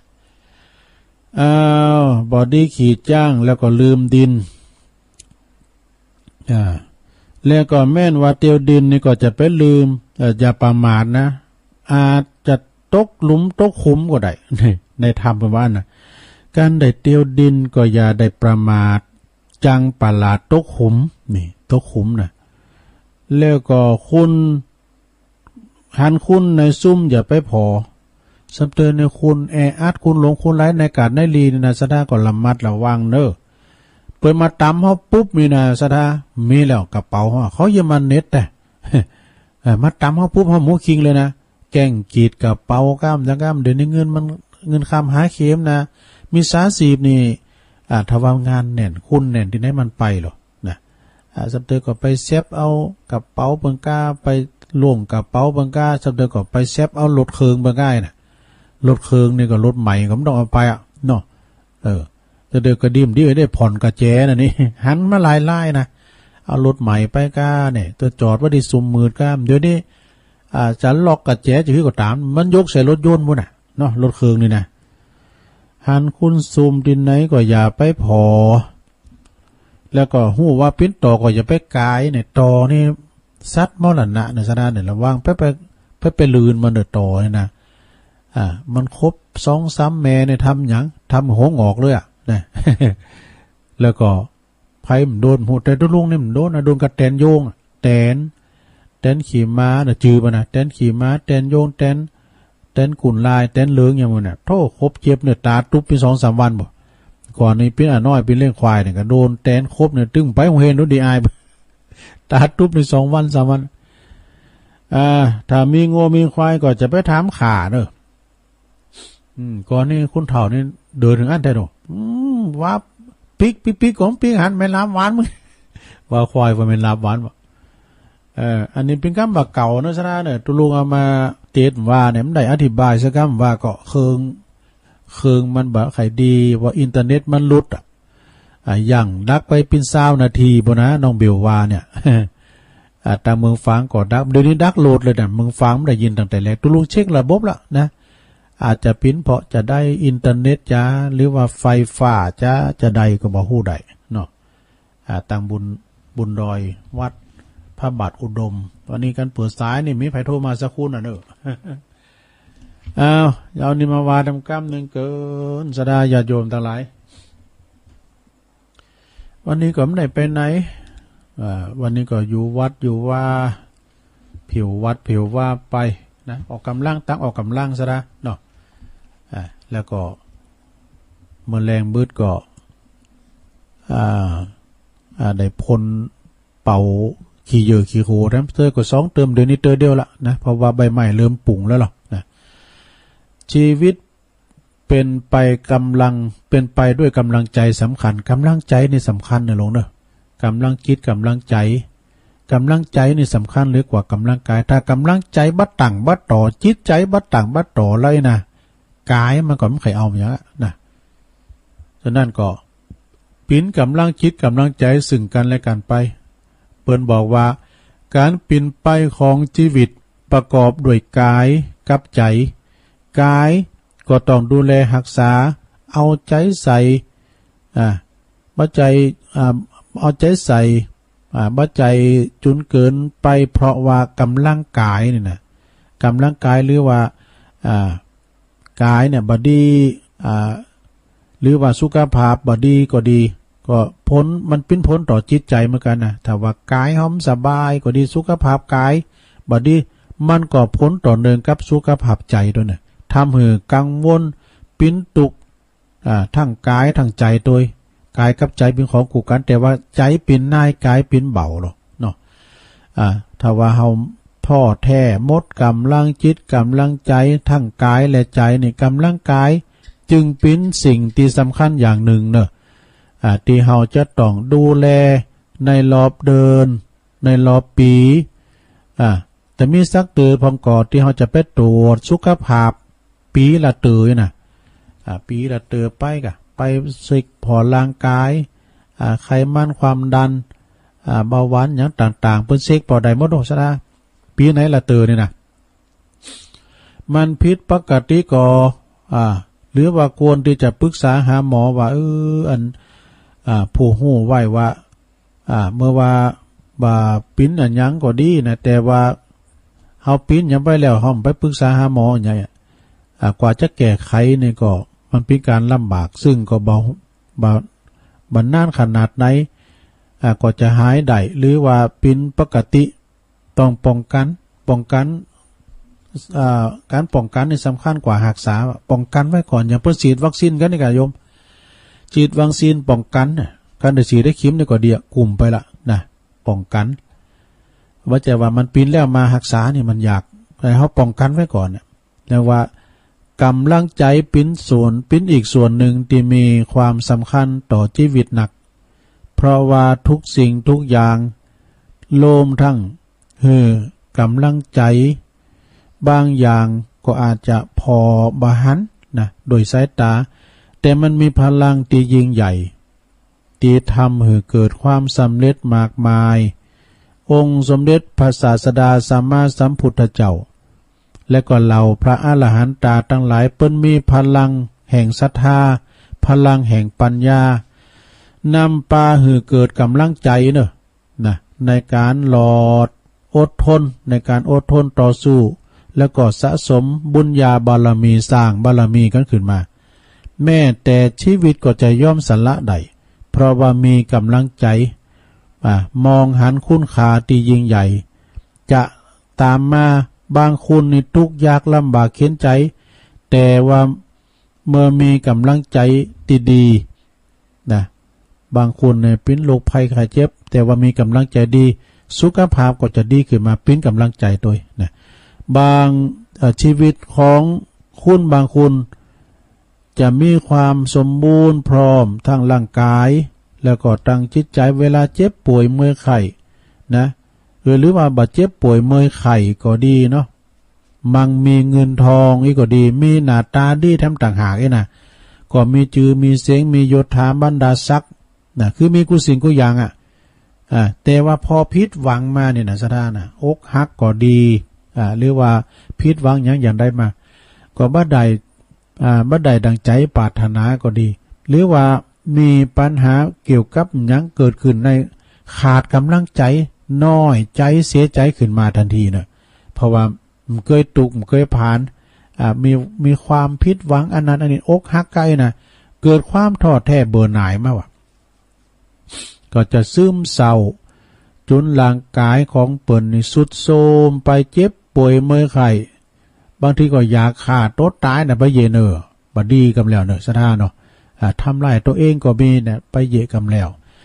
สำหรับผู้ที่มีกำลังใจบางคนถึงจะมีโรคภัยไข้เจ็บมาเบียดเบียนก็ตามร่างกายบ่สมบูรณ์ก็ตามก็อยู่ได้เพราะหยังพอเปิ้นมีกำลังใจต่อสู้กับโรคภัยไข้เจ็บหรือว่าอุปสรรคปัญหาจุนเอาชนะนะอยู่อย่างมีความสุขได้นี่เฮาก็จะสร้าง เฮาจะสร้างและแสวงหากำลังใจได้อย่างใดจะหากำลังใจจากไผเนี่ยบางคนก็คิดก่อนฮู้จักกึดเอาประโยชน์ทุกสิ่งทุกอย่างเกิดขึ้นเป็นโอกาสที่เฮาพอว่าเป็นปัญหานะเป็นปัญหาเป็นโอกาสที่เฮาจะได้ใจปัญญาเนอะสมมุติว่ามันมีปัญหาเดี๋ยวเฮาใจปัญญาเฮาไปแก้ไขสามารถพิสูจน์ตนเองว่าเฮาพัฒนาตนเองเอาปัญหาเป็นบันไดก้าวสู่ความสำเร็จได้อีน่าเนาะเอาปัญหาแต่อีกปัญหาเปิ้นไว้ให้แก้ไขเนี่ยเปิ้นจะว่าเอาไว้หืออันคบคิดหยังต่างๆอันนี้ไว้แก้ไขเนี่ยปัญหาเปิ้นเอามาแก้ไขปัญหาทุกสิ่งทุกอย่างแก้ไขได้นะแต่บางคนนี่กลับมองเป็นเรื่องยุ่งยากลำบากเกิดว่าทำไมทำเกิดว่าทำบ่ได้ทางตียังบ่ได้ทำเตยนะว่าทำบ่ได้ไปก่อนแต่ถ้าเฮาเกิดว่าเฮาทำได้นั่นแหละแสดงว่าเฮาชนะแล้วเอาเรื่องมาอีกนี่ก็ได้นะกะชนะได้อยู่เฮาชนะไปกึ่งนึงแล้วดอกนะการว่าได้นะอันนี้ก็เป็นข้อคิดต่างๆนานาที่เอามาเสนอแนะให้ศรัทธาญาติโยมทั้งหลายเนาะวันนี้สเปเฮละไปนะแม่สีอินเผาแม่จิตราเป็นวันเกิดของเปิ้นวันนี้ว่าเป็นเจ้าภาพเทศธรรมก่อนเป็นอย่างเด้อกะว่าพุกเจ้าย่ำได้จ้าหรือว่าเทศมนต์ใดก็ขออนุโมทนาก็ขอแม่สีแม่จิตตาอินเผาน้องนางสาวปัทมพรอินเผาอันนี้เป็นผู้ว่าการอย่างเป็นอย่างก็ทนายเนาะ เป็นทนายขอให้แม่มีสุขภาพพรรณนามัยสมบูรณ์แข็งแรงเด้อได้อยู่ดีมีสุขมีสุขภาพสมบูรณ์แข็งแรงไปวัดไปว่าคือเมสีนี่เปิ้นจะไปสูงเขาวัดเขาว่าถึงว่านะเปิ้นอยู่ดุ้งป่าหวายนี่ซะนะอยู่ดุ้งป่าหวายเขาวัดเขาว่าสูงเขาวัดเขาว่าเป็นประจำแหมกินเนอะอุปถากอุปธรรมวัดดงป่าหวายอรัญญาวาสเป็นอย่างดีตุลุงก็เคยไปซุบจับหลายเตือกันเลยว่าไปจอยงานดำปุนนี่นะท่านพระครูก็เอามาโต๊ะมาอาหารอุ่นๆอยู่เนี่ยไม่สีเปิ้นมาตานนอกจากว่าเปิ้นจะมาตานแล้วเปิ้นก็ยังมาเจ็ดโต๊ะเจ็ดตังทำความสะอาดห้องเปิ้นว่าห้องรับแขกเนาะอันนี้ก็ไปหันมากับตาแล้วขอบคุณเด้อแม่สีเด้อต่อไปประกาศข่าวสารงานบุญสักหน่อยเพราะมีหลายเหมือนเก่าเนอะเสกงานไปจัดหลายเหมือนกันเนอะสถานเนอะเราจะประกาศข่าวสารงานบุญก่อนวันที่28เนี่ยพุกมือในละเนอะสถานเนอะงานประเพณีที่วัดจันทร์พระจะไปก็โลมโตกันเนอะอาจารย์พระครูเพิ่นก็จะไปนะตี4ล้อมุนเนอะไปวัดจันทร์อาจารย์พระอาจารย์นันวรรณชัยชยานันโทนี่ว่าในชั้นเจ้าแล้วเปิ้นตีตัวโหลดเลยนะเปิ้นจะปีกับวันที่28พุ่นน่ะเปิ้นไปวัดจันทร์เนาะสถาเวลาว่าเปิ้นมีการมีงานที่วัดพุทธศรีคีรีพี่น้องวัดจันทร์ท่านพระครูจันทระกิจจาลักษณ์หรือว่าท่านมหานิคมเนี่ยเปิ้นปาศรัทธามาจัดหลายสถาตุลุงปะกุปีพอตุลุงไปนอนพุ่นน่ะวัดจันทร์ตุลุงก็เคยไปสักกรรมเตือนนะแต่ไปวัดพุทธศรีคีรีนี่เคยไปเนาะอันนั้นวันที่28เนี่ยพุกมือเนี่ยพระจะไปก็ไปโลมโตกันไปทรงน้ำพระธาตุที่วัดจันทร์เนาะวันที่16เมษายนก็งานทรงน้ำพระธาตุที่วัดสันเมืองเนาะวัดของพระอาจารย์เน้นหลักปัญโยนันท์พระครูนันทบุญญเขตเปิ้นจะมีทรงน้ำพระธาตุพระจะฮับปิ้นเจ้าภาพเนาะสังฆทานพระสงฆ์พิธีก็ดีจะไปออกโฮงตาลก็ดีจะไปทำบุญต่างๆก็เจอเนื้อที่วัดสันเมืองวันที่16เมษายน26เมษายน8ปิ้งนี่ก็ที่วัดพระธาตุดอยน้อยนะที่วัดที่ตุลุงอยู่นี่นะเปิ้นก็ซุบจับพอดีปีนี้มาเจ้าเพราะว่าเดิน12ตื่อได้มาเมษาตามกูปีนี่พฤษภาคมบ่ลูก26เมษายนตรงกับเดือน8ปิ้งนะก็มากินมาตานมาสืบชะตาลงปีนี้ก็คุณโยมนิรุตสิริจัญญาดาราอาวุโสพร้อมกับครอบครัวเปิ้นดาราแถมเปิ้นจะมาสืบชะตาด้วยนะที่วัดพระธาตุดอยน้อยแล้วก็มีหลายตีนะวัดโลงเว้งละปูนโดยเปิ้นก็หมูเข้าหมูออกนะกันขึ้นวัดตีเดียว ตีตูลุงเขาอยู่นะโอ้รุ่นวัดอ่ะเพิ่นตานแล้วเพิ่นก็ไปวัดหลวงหลับปูนแถมเนี่ยกะไปวัดพระธาตุดอกดิปูนชัยเพิ่นวัดศพเตี้ยตัวศพเตี้ยบันวัดของแม่บุญปันเขาบุญนั่นน่ะพุทธนิมิตแถมแต่พุทธนิมิตก็แม่มนเขาแม่มนวงสายยาเขาบุญอากาแล้วหลายตีตัวนะซะนะตุลุงก็ไปสุมาหลวงปู่พระครูอินทยานารังสีเปิ้นปิ้นคิดที่มาซักแล้วไปสุมาเปิ้นโอ้สัตว์อันมันตรงกันตู้ไอ้น่ะข้าก็วันนั้นไอ้น่ะหลวงพ่อเพิ่นก็ว่ามันซุบจับกันได้ไปหากันเนาะวันที่28พฤษภา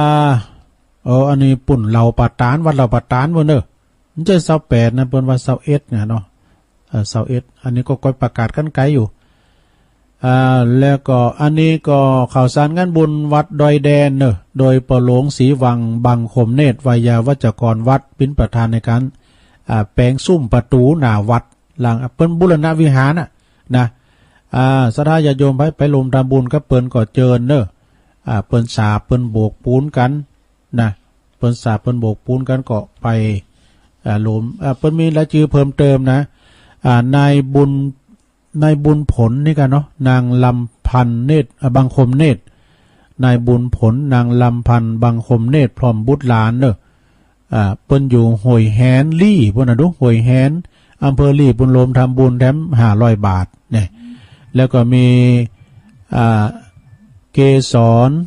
ศรีบุญทองนะเกษรศรีบุญทองเปิ้นก็โลมทำบุญแถม359 บาทนะวันติดเนี่ยจะปีกบานแล้วอีดูพระจะปิ้นเจ้าภาพเนี่ยกินต้านยังก็ดีติดต่อตีปหลวงศรีวังบางคมเนตรนะดอยแดนบนเนี่ยเปิ้นแปลงวิหารบุรณะวิหารเนาะวันนั้นแม่จำปีกันเนาะวันนั้นคืนไหนก็ได้แม่จำปีนี่เปิ้นฟังตลอดโลกฟังตลอดแล้วก็เปิ้นจังโทรมาแม่จำปีเขาเนี่ยพี่น้องต้องไฟดอยแดนก็หลายเปิ้นฟังกันบ้านประดุลเขาเนี่ยปอสมคิดเขาแล้วก็ทุกวันที่23เนี่ยศรัทธาญาติโยมที่วัดศาลานะเปิ้นก็จะมีงานทำบุญอุทิศไปหาครูบาเจ้าอินตากตปุญโญ23หน้านี่ก็เมษานี่ก็รอฟังเนาะ อาจจะเป็นองค์เตต่างใดอันนี้เปิ้นจะทำบุญให้ครูบาอินตากตปุญโญวัดศาลาเนอะตำบลน้ำแพร่โดยเมตตาบารมีธรรมหลวงปู่พระครูโชติสุวรรณสอนก็ค่อยว่ากันนำกรรมหนึ่งในวันที่17เมษาก็เปิ้นจะสืบจักตาหลวงในหลวงเด้อที่วัดดงหลวงตำบลวังผางอำเภอเวียงหนองล่องสืบจักตาหลวงนี่ก็ตึงวัดตึงบ้านหมดเด้อ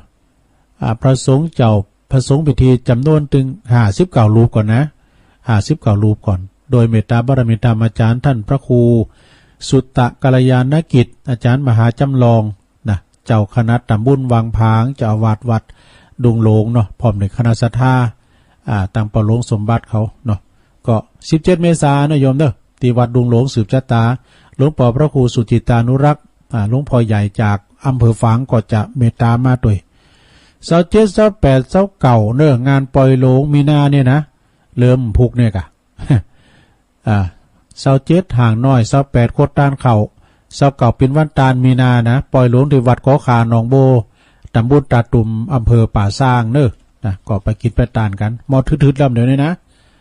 มอทึดๆแล้วต่อไปงานต่อไป21 22ในเสียงปัจจัยเนาะในวันที่10เนอะโยมเนอะ10เมษายนปุ่นนะก่อตีวัดสุวรรณวิหารโดยอาจารย์ใบดิกาศิวนาถสีโลตุปิบินเจ้าคณะตำบลนครเจดีย์เขต2พร้อมในคณะศรัทธาเปิ่นก็จะทำบุญทรงน้ำพระธาตุเจ้าเจดีย์แล้วก็ทรงน้ำรูปเหมือนของท่านพระครูเวรุวันพิทักษ์อาจารย์ครูบามหาเขื่อนคำอัตตสันโตในวันที่10เมษายนโยมเนอะเริ่มตั้งแต่9 โมงเป็นต้นไปนะก็ไปรวมทำบุญกันพระจะไปหับสังก็ดีพระจะหับปิ้นเจ้าภาพโฮงตานต่างๆก็ดีเนอะสังก็ชุดละ 1,000 บาทติดต่อได้ที่ตุปิบินเนอะแล้วก็ถ้าผัดไตรถวายท่านครูบาเขื่อนคำนี่ก็ชุดละ500 บาทนะก็มี25 ชุดเหมือนกันก็ติดต่อสอบถามได้ที่วัดสุวรรณวิหารนะโยมนะแล้วก็งานต่อไปก็ในวันที่12 เมษาย ญาติโยมเป็นวันกตัญญูวันคล้ายวันมรณภาพของครูบาหลวงพ่อท่านพระครูวรวุฒิคุณอันนี้เป็นครูบาเจ้าอินโทครูบาอินเนอะที่วัดใหม่น้องหอยเนอะวัดใหม่น้องหอยตำบลสันติสุขเปิ้นก็จะมีการจัดงานกุปีปีนี้เปิ้นจัดแล้วนะจัดแบบใหญ่ละนะในวันที่12เมษายนนะโยมเด้อพระจะไปรวมทำบุญปิ้นเจ้าภาพโฮงตาลโอ้ยตุลุงไปกูเตอเนี่ยโฮงตาลมีเป็นร้อยโฮงตาลมีสัปปะเนอะสะดาเนอะปิ้นพี่น้องไตก็หลายแล้วพระจะไปเปิดโฮงตาลก็ติดต่อสอบถามได้ที่เก่าหนะกะเนี่ยตั้งที่เก่าฮะเนาะ เดี๋ยวนี้คืนเก่าคืนหลังเด้อปีนี้เปิ้นจัดงานนะก็ไปกินไปทานกับตั้งหลวงพ่อท่านพระครูสังวรยติกิจนะแล้วก็ตั้งคณะสัทธาวันที่12เมษายนแล้วมีหลายตีนะโยมเด้อ12เมษายนก็ที่วัดห้วยหาด้วยหันในเฟซของตุปีท็อปเปิ้นก็ว่าพระจะปิ้นเจ้าภาพสังฆทานก็ชุดละ 1,000 บาทเหมือนกันติดต่อที่เจ้าวัดห้วยหาเด้อตำบลบ้านหงอำเภอบ้านหงเปิ้นจะมีงานทรงน้ำพระธาตุแล้วก็รูปเหมือนหลวงพ่อพระครูอดีตเจ้าอาวาสแล้วก็อดีตเจ้าคณะอำเภออำเภอบ้านหงนะก็ไปปิ้นเจ้าภาพกันได้เจ้าภาพโฮงตานก็เจ้าภาพสังฆาน่ะติดต่อได้บ้านของแม่รองเขานะครูโกเขานะวันที่12เมษายนเด้อที่วัดห้วยหานะเนาะเอางานต่อไปแล้วก็วันที่26เมษายนมันก็เดือน8ปิ้งเหมือนกันเด้อส่งน้ำที่วัดพระเจ้าเหลื่อมตำบลหนองตอกอำเภอหางดงเด้อเดือน8ปิ้งพอดีก็เป็นวันที่ส่งน้ำพระธาตุวัดพระเจ้าเหลื่อมที่น่ะตำบลหนองตองอำเภอหางดงวันที่26เมษายนเด้อคุณโยมนงครานปีนงครานฝากประกาศมาเด้อทำงานหนึ่งก็บ่ได้ลืมเด้อสนะวันที่8วันที่11งานปล่อยโลงเด้อ8เมษายนนี่ก็เพิ่นจะถวายสิ่งก่อสร้างที่วัดเสาหินตำบลศรีโบบานเด้อวันที่8นั้นเมษายนนั้นเพิ่นก็จะมีการถวายอันสิ่งปลูกสร้างสิ่งก่อสร้างมีวิหารลานเจดีย์อย่างโมดที่เพิ่นคืนเพิ่นสร้างมานะหลวงพ่อบุญส่งเขาตุปีเอกพลเขาวัดเสาหินอำเภอ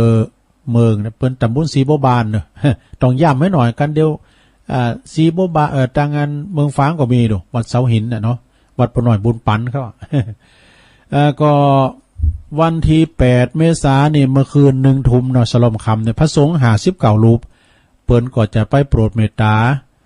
สวดมนต์ตันกาโกนเขาติบกาเตดน้ำเตดธรรมกาอีก59ตุนแล้วมั่มเจ้าวันที่9ก็เจริญพุทธมนต์ไขตาพระเจ้าเบิกเนตรวันที่10เมษายนก็พี่น้องบ้านโคแคเปิ้นก็จะได้แห่โคตานเข้าวัดโคตานเจ้าบ้านในวันที่10นะวันที่11ก็โคตานโหวัดนะโหวัดมีเป็น100ปลายมั้งกะเนาะเนี่ยก็ไปลืมเนี่ยไปกินไปทานกันที่วัดเสาหินตำบลศรีโบบานเด้อข่าวสารงานบุญเนาะสะดามีอยู่ก็หาเนาะสะเดือก็สลัมนะตกไปพองก็มีตุลุงก็ผอมไกวเหมือนกันเด้อแต่ว่าตกไปอันใดก็ขอสุมาอภัยก็งานบุญก็เริ่มมีมาแล้วเด้อสะดาเนาะ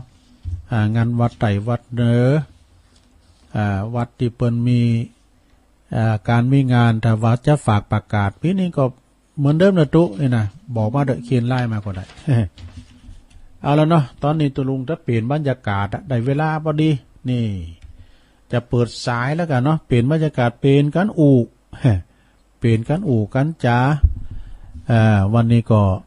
เป็นวันที่วันศุกร์พวกนี้จะมีกิจกรรมเนอะเอิ้นไปตั้งป้อมาลิแม่บุญโรยแม่บัวโรยเขาปุ่นตัวเนอป่าหากะเนาะดอนป่าบ้านปัดตั้นเมืองจี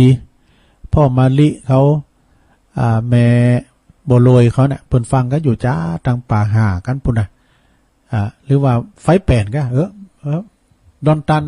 ปัดตั้นนี่อยู่ปุ่นเนออยู่ตำบลเมืองจีปุ่นน่ะเจริญพรแม่เพ็ญว่าไปเลยเจ้าพระเจ้า แสงไฟสว่างกาแสงธรรมะสว่างใจสว่างกาและแสงไฟสว่างใจและแสงธรรมเจ้าชัดเจนนะตุลุงเนอะโอ้ดีกะค่ะจากตุลุงเจ้าขอบคุณแม่เพนเนอร์แม่เพนคนสู้ชีวิตเด้อดอกปาอันนี้ผู้นำบุญหรือว่าผู้ประสานบุญเจริญปอนฟังอยู่เนอะโอ้แม่เดีป่าสร้างน้อยแม่ดีสุวรรณฟังหรอกฮะต้องบุญแสงสว่างเปิดฟังหรอกน่ะฟังกันไปกันเนาะแม่ดีสุวรรณร้องฟังหรอกน่ะ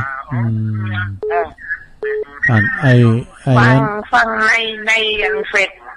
เนี่ยเน็ตเนี่ยนี่เน็ตเลยเฮาเลยในโทรศัพท์ฟังเมื่อวันโมงมาแรงอ่ะมาแรงแม่นะอันนั้นเบิดก็ฟังเน้นหลักเนาะบ่าย 3 โมงเบิดวันศุกร์เหรองอมันก็เปิดฟังเลยนะกะฟังไปฟังย้อนหลังได้หรอนะตั้งถ่ายทอดสด Facebook สาธุแม่ดีสุวรรณล้อมป่าสร้างหน่อยเด้อตำปุ่นก็ฟังหนักสุงกระแสป้าตังอบต.อ้วนด้วยเด้อยมปอยมแม่ของตุปีกอบตัวตังแสนบกูดเพิ่นแป้งเขาแคบลงเจริญปอนเจ้ากับไว้จากเจ้าตุลุงไม่สุเกี้ยวมันศิลาพรสิเตี้ยนะฟังอยู่นะเจ้าแม่สุกแก่ตามตุลุงตลอดเลยเจ้าเด้อศิลาพรเนาะเจ้าแต่ว่าที่บนดอยปุ่นเนาะแต่ว่านี่นอนบนดอยยินดีนั่นน่ะโอ้ฟังชัดเจนดีเด้อตุลุงติดตามตลอดเด้อสารเพละตุลุงนี่นะมีประโยชน์หลายอย่างเจ้าอันใดดีก็เอาเก็บเข็นเอามาปฏิบัติเจ้าขึ้นเบิกก็ฟังหลวงพ่อใหญ่ทำเด้อเกมน้ำมุนไว้เด้อเจ้าวันศุกร์วันศุกร์เนาะเจ้ากับขอบคุณแม่สุกหลวงพ่อเพิ่งกลับไปแต่ที่บนดอยเจ้าหลวงพ่อไม่ได้ไปเป็นนันพมสังสายคอมน้อยปอจานเปิดเป็นตัวแทนหลวงพ่อไปดอกปะกันอยู่เพิ่นจะมาที่ดงหลวงนี่กันเนาะเพิ่นจะมาดุงหลวงเนี่ยวันที่17นะที่พ่อหลวงสมบัตินี่นะเกมกับเกมนำมุ่งไว้ให้เพิ่นเป่ากะเพิ่นว่าเพิ่นได้เงินพ่อหลวงสมบัติบอกแต่ว่ามากันมาอยู่หลวงพ่อสุจิตานุรักษ์มาหลวงพ่อเพิ่นจะมาไอ้เนาะสาธุไปเด้อไปร่วมเด้อวันที่17นี่พระจะเกมที่การนำกาไฟเจ้าสาธุศีลาพรแม่สุกแก้วเจริญปอนไว้สาครับโอ้น้องเบลมาแล้วเดี๋ยวจะไปกาดแล้วครับลุงฟังจะลุงตั้งแต่1:30แล้วครับลุงวัดขจมาเนี่ยลุงวัดเนอวันนี้ทุกปีสัมมาเนนเอาลักอันเดี๋ยวก็ขึ้นมาเนาะแรงบึกอะบ่าย 3ครับเดี๋ยวเปิ้นกระโทรมาให้กำลังใจทุลุงอยู่กันฟังไปกันเนาะครับไว้สาเด้อตุเอาลักแล้วขอทุลุงด้วย0899556506เอาเข้ามากันเลยเป็นบรรยากาศเนาะเจริญปอนแต่ไว้สาเจ้าต้องได้แม่ตีนด้อยเนี่ยก็ได้กินแกงแคนเนี่ยโอ้ดีกะโอ้อันนี้แม่หนอรู้นะแม่ของตุปี1ไม่ใช่อันนี้แม่ครูกะจ้าแม่ครูขอโทษพี่กับน้องแต่เสียงเหมือนกันแม่ครูฟอมจันเขียวหน่อเมืองฟังหมดแล้วเจ้าฟังก็โทรมาพร้อมกันคุณบันเดียวกันอ่ะแม่นอนนี่เพิ่นฟังแต่โทรมาเป็นเตอนะแม่ตุเป็น1อ่ะฟังมากันกูคืนนะเจ้าโอ้ขอบคุณเด้อที่เพิ่นฟังนะสาธุแม่ครูฟองจันเขียวหน่อเมืองเนี่ยอยู่ตีนด้อยน่ะเป็นสถานเดียวกันเดี๋ยวเปิดเอาแข่งเคมาครับเจริญปอนแม่อินลือแม่อุ้ยอินลือแม่อุ้ยอินฟังอยู่นะตุลุงฟังตุลุงโมนนะดีกะผมฟังครับย่อไงฟังโมนนะฟังเจ้าแล้วกันหรอฟังเจ้าแล้วเนาะ วางแต่หมดที่ทราบแล้วโอ้ดีกะแม่สาบสำเริงเนาะแต่ไปแอลวัดเลยหน่อยสักเจอกันถ้าว่างก็มาเด้อถ้าว่างก็มาวันใดก็ได้ถ้ามาก็มาโทรมาก่อนถ้าโทรมาถ้ามาบับปะก็มันก็บ่ได้ไปปะกันน่ะโอ้พี่ขมุเลยไม่ได้ไปไปจอยไปปุ่นเลยบิ๊กแม่บอกไปนอนนะไปอินทนนท์ไปนอนบนคืนเลยกะโธ่ยินดีบอกโทษไข่ไปแปลงวัดอยู่นะบุญกลางวันก็ยินไม่ใช่ห่ออย่างเขาเอ็มเลยลูกตุเป็นหนุ่มทีมงานไฟหินเนี่ยเอาวันสลามไปแจน้ำที่มันไหลนะกัดเลยน้ำกัดขนาดนั้นหลายปีแหละเมื่อก่อนแม่อุ้ยก็เคยไปแต่ดอยอินทนนท์ไปแล้วเจอแหละไปแอลเนาะไปไหวไปซ้าไปแอลตั้งพระธาตุทองอะไรกันเนาะดีแล้วขอบคุณอื่นเด้อสาธุวันนี้อันแม่น้อยกาดนัดนี่มือตกไปกันเหรอเจริญปอนจ้าไว้สาเจ้าแม่สมผัดเนาะแม่สมพัดแม่หย่อยสันทรายติดตามตลอดดีกะแม่ย่อยสันทรายกำลังใจคุณลุงเนอะโอ้ขอบคุณหลายๆกะเนาะเนี่ยได้กำลังใจเนาะสดามันกำลังใจเนี่ยอย่างตุลุงอ่านเจ้านะกะความติดปิ้นกำลังใจนะกันมีกำลังใจในร่างกายก็อยู่ได้ต่อไปเจริญปอนแกได้สาเจ้าตุลุงแม่พลอยแม่สีทอนกะโหลแม่สีทอนเนาะน้องบัวชัยปราการแม่สีทอนยาวแล้วแม่ดีกะวันนี้ปิกจะประจันแล้วเนี่ยวันนี้ได้ปิกบาทนะน้องบัวชัยปราการเนาะกำลังใจเนี่ยก็รู้ขอบคุณหลายๆเนอะแม่ปานีเนอะเดินทางปีบันด้วยสวัสดิภาพเนาะเปิ้นนั้นมาอยู่ด้วยแม่เปิ้น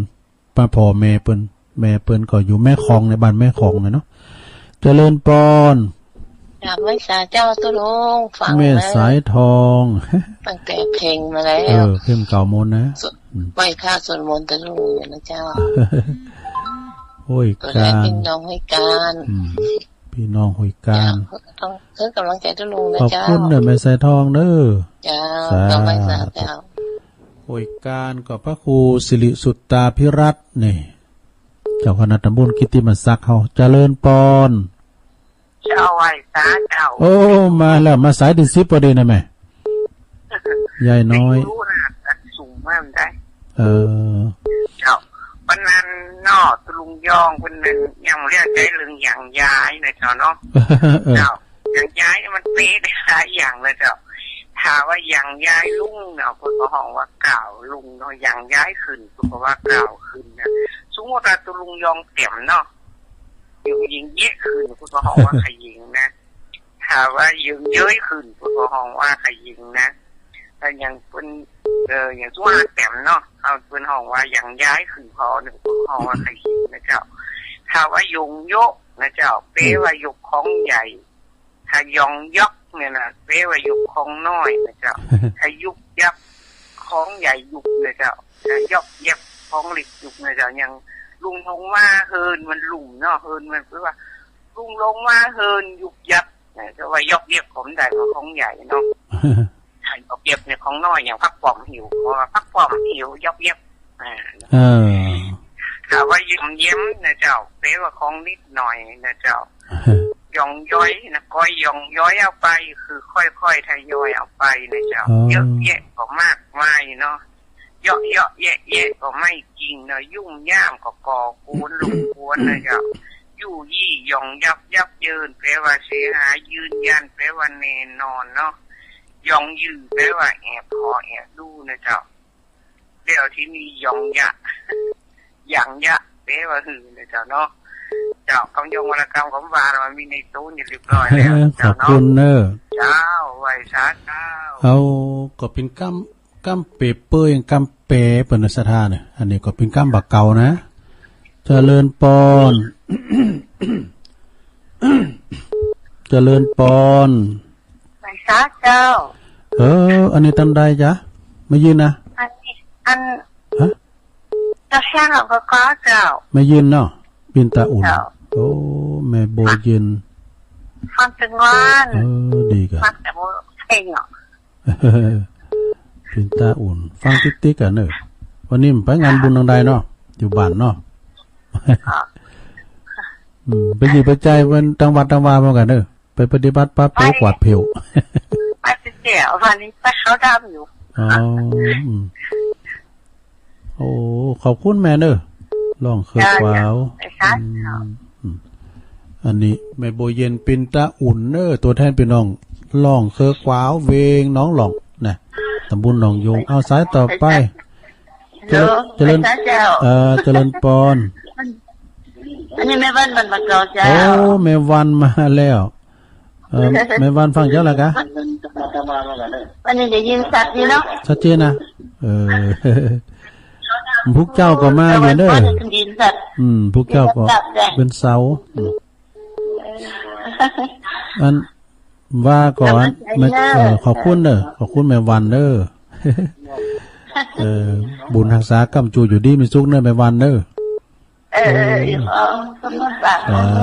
ตุสัตตุโทตั้งแม่วันเขาตั้งบันกอกบันหวายปู่ก็ฟังกันจะหลายนะน้องเงือกเนี่ยตั้ง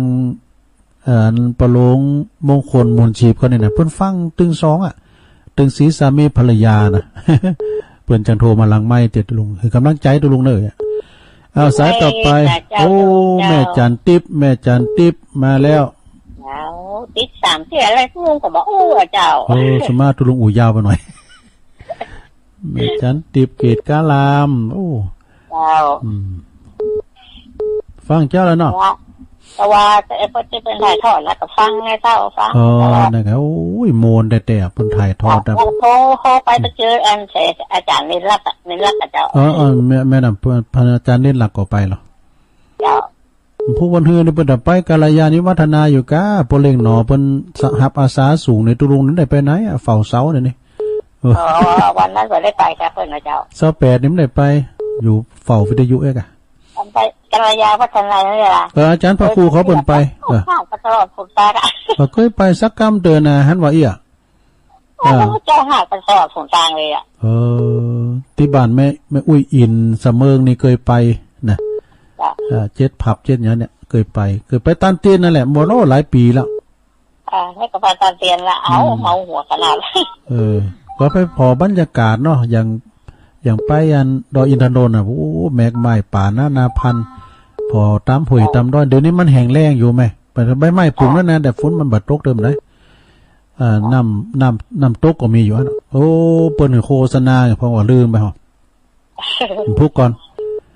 ตั้งพอเปิ้นว่าโฆษณาพองนักท่องเที่ยวไปแอวได้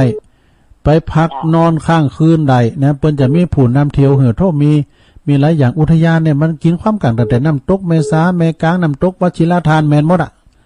ขุนอินปุณแมนหมดแอวได้เนาะจะมาพักที่บ้านพักของเปิ้นโอ้ยที่นอนเปิ้นเนี่ยมันจะอย่ามอกโมกกระต่ายตัวลุงตู้เหมาะขนาดแล้วยังหนาวอย่างตัวลุงเขาได้ห่มผ้าห่มปู้หมดเนี่ยมันหนาวครับนั้นข้ามมูลนอนโดยการสองคู่น่ะรู้กันนอนกลางวันนะกะยินดีแม่จันติบหลายๆเด้อเจ้าสาเจ้ากำลังใจสูงเลยเจ้าฝากนมัสการหลวงพ่อด้วยเด้อสันติเจติยากรนะหลวงพ่อเจ้าวัดอันเกตกาลามเนาะ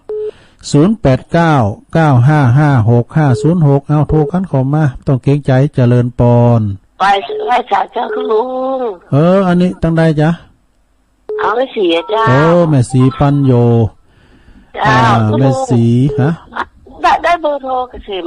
อาจารย์เกษมก็เจ้ายังไม่ได้ตัวนี้อันอาจารย์เกษมเนี่ยเพิ่นก็ฟังอยู่นะอาจารย์เกษมเกษมปัญโยบันหอยปัญจอยเปิ้นลูกพี่ลูกน้องกันแม่สีเขาเนี่ยเปิ้นเป็นว่าเป็นพี่น้องกันลูกพี่ลูกน้องกันเนาะอาจารย์เกษมผมได้ตัวนะเปิ้นยังมาแวแต่กูเตเปิ้นจะมาแวที่ตุลุงเนี่ยถ้าอาจารย์เกษมมีเบอร์โทรตุลุงโทรมาลังไม้ก็ได้เนี่ยบอกเบอร์โทรจะได้บอกเฮือนแม่สีเนาะ แม่สีปัญโยนเปิ้นอยู่สาธุแม่สีปัญโยนนี่เปิ้นอยู่ตุนพึ่งเด้อตุนพึ่งสลับปีนะเอาเจริญปอนทางเจ้ามาเด้อเมตตาเจ้าเมตตาในเนาะเจ้าทางลุงตาเจ้ามาไหว้พระด้วยฟังกันจัดหลายทีนี้แจ่ห่มเนาะแจ่ห่มน้ำปางก็เดี๋ยวก็แม่ฟองเขาก็โทรมานี่ปงดอนแม่สงเงียมเขาเนี่ยพี่น้องตังปุนเจริญปอนไว้สาธุลุงโอ้แขกผู้ใหญ่เข้ามาแล้วเฮ้ยปอนเล่งบุญตันโอ้สายเป็นนักเนาะโกดบรโรกว่าจะได้พยายามจะเป็นละความเป็นมันถึงได้วังตลอดลุงเด้อดีกะกำลังใจโอ้ขอบคุณหลายๆนี่ปอนไปสาเจดี3 ยอดอันนี้พ่อบุญตันป่าไล่เนอะเพิ่นฟังตลอด0899556506เจริญปอนแต่เจ้าตะลุงโอ้แม่พินนะเจ้า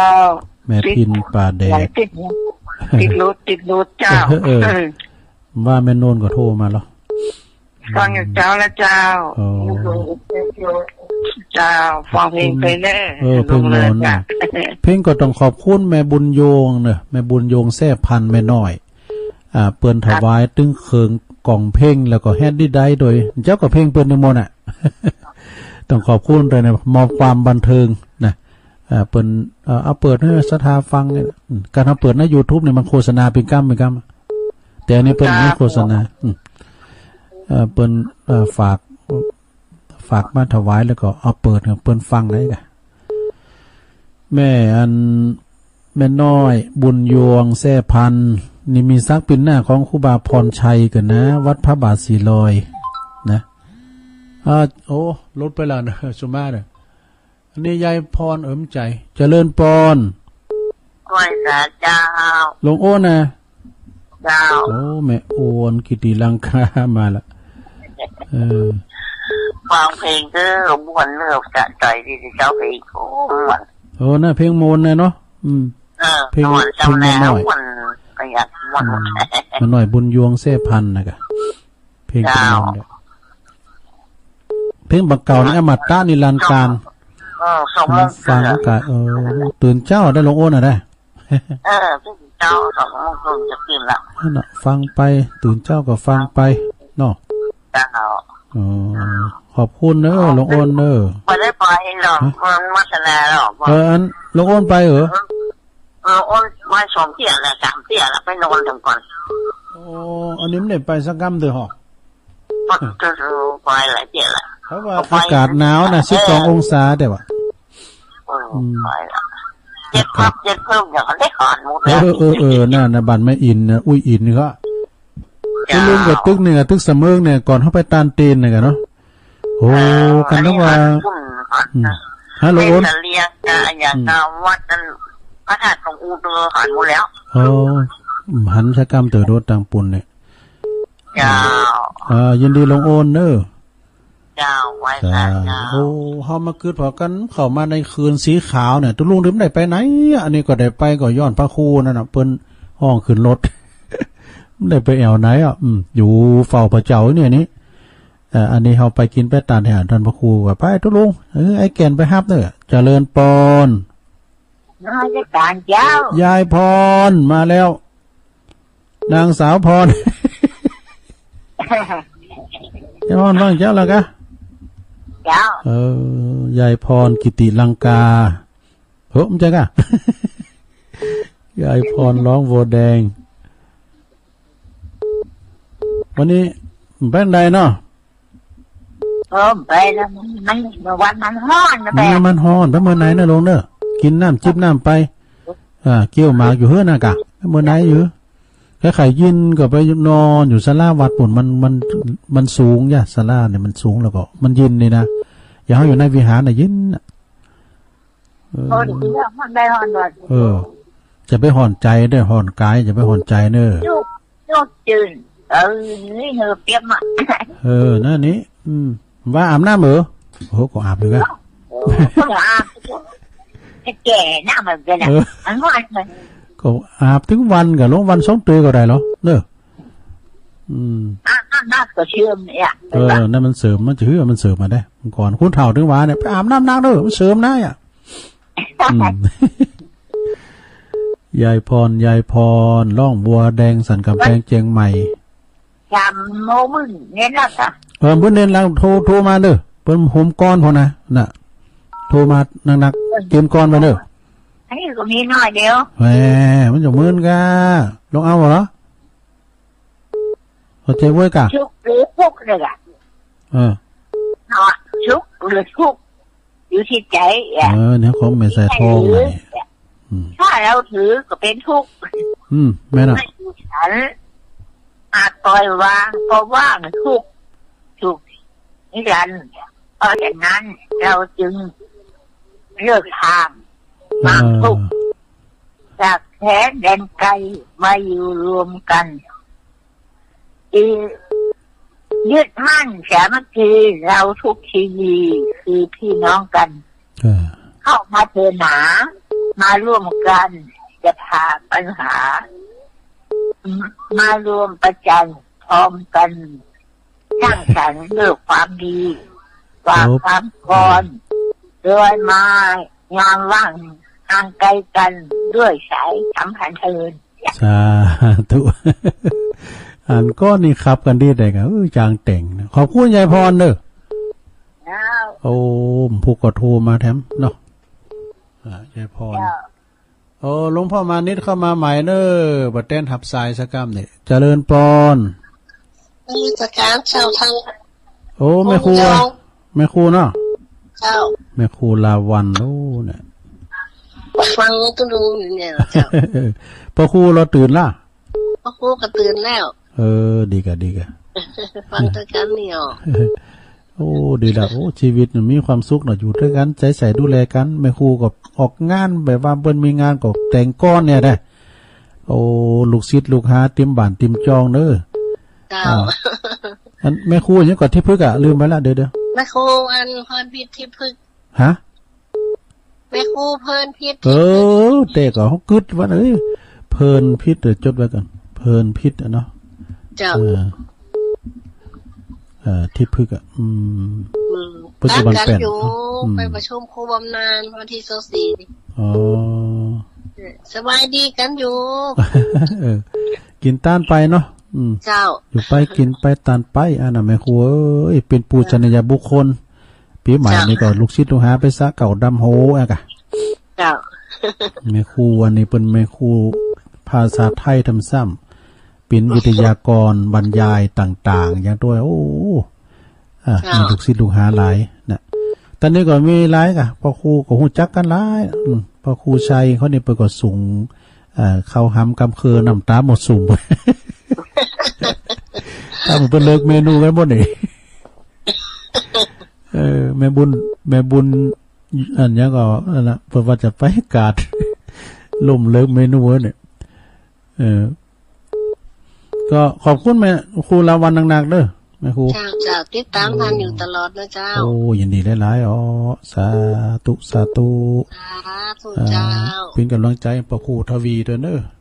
บัดดังตาไลครับบุญตุยตาไลปุงชัยเขาพี่น้องดังช้างขาน้อยเนาะเจริญปอนนมัสการเจ้าอันนี้แม่อุ้ยนงเจ้าแม่อุ้ยนงมาดีใ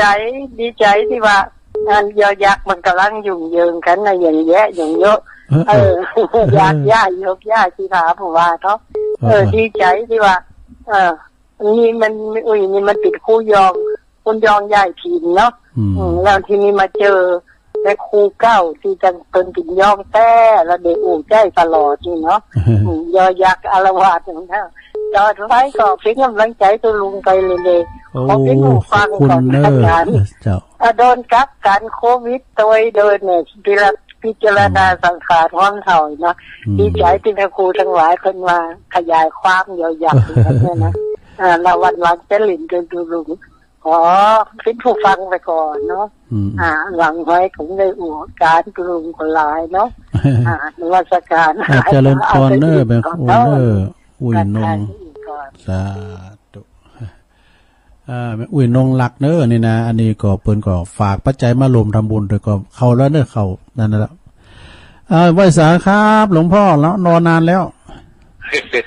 เป็นยังเปิดโอกาสให้แม่อุ้ยปุ๊บเขาก่อนก่อนนอกครับที่ก็จะได้ทัดได้พรนะตู้ก็ร้องยายพรเข้าเนาะได้ทัดได้คอนกันได้แค่ถึงหน่อยเปลี่ยนบรรยากาศอากาศร้อนๆทำให้ใจเย็นแล้วได้ยิ้มโดยนอกฟังเทศลุงยองวันนี้มันได้ไปไหนนะลุงนอกถึงวางตลอดอะเฝ้าวัดฟอดก็เป็นยังเอาไปดอยอินทนนท์มาแล้วก็หายใจลงละได้สูดอากาศแม่นๆครับเย็นซุยๆเย็นๆนะลุงเนาะปีใหม่ก็เว้ยสงน้ำพระธาตุก็เว้ยได้12 เดือนนี่นะเนาะแม่นมาเว้ยวันถึงมาหาเจอกันจุ่มลุงนะลุงเนาะดีใจเจอแต่ลุงก็อยู่วัดผมก็เฝ้าวัดนั่นแหละไปไหนนะลุงอะไรพระเจ้าด่าขอบคุณทุกเสียงทุกสายที่ฟังทุกลุงฟังแต่เช้าแล้วนะดีกันคือแม่ขอโทษมาก่อนใกล้สุดท้ายก็ปิดแต่การฟังอาจารย์นิพนธ์ก็ไทยยุ่งเอางานอยู่เลยแม่เนาะเสียงอาจารย์นิพนธ์ฟังเอาตัวลุงยองฟังเอาไม่ออกพอออกไม่ครูทั้งหลายเนาะปิดท้ายรายการได้แล้วเนี่ยทุกคนคือกำลังใจตัวลุงเลิกสายสุดท้ายฟังตัวลุงตลอดอ่ะตัวลุงออกอาการว่าแตนหรือว่าแตนก็แล้วแต่เด้อที่สามก็ฟังอ่ะพวกเจ้าทั้งเจ้าผู้ขอบคุณครับลุงไพศาลลุงนะตุมาปิดท้ายรายการพอดีเนอะหลวงพ่อมานิถาวโรนะสำนักสงฆ์หอมบุญเดี๋ยวตุลุงจะโทนสายกันเนอะ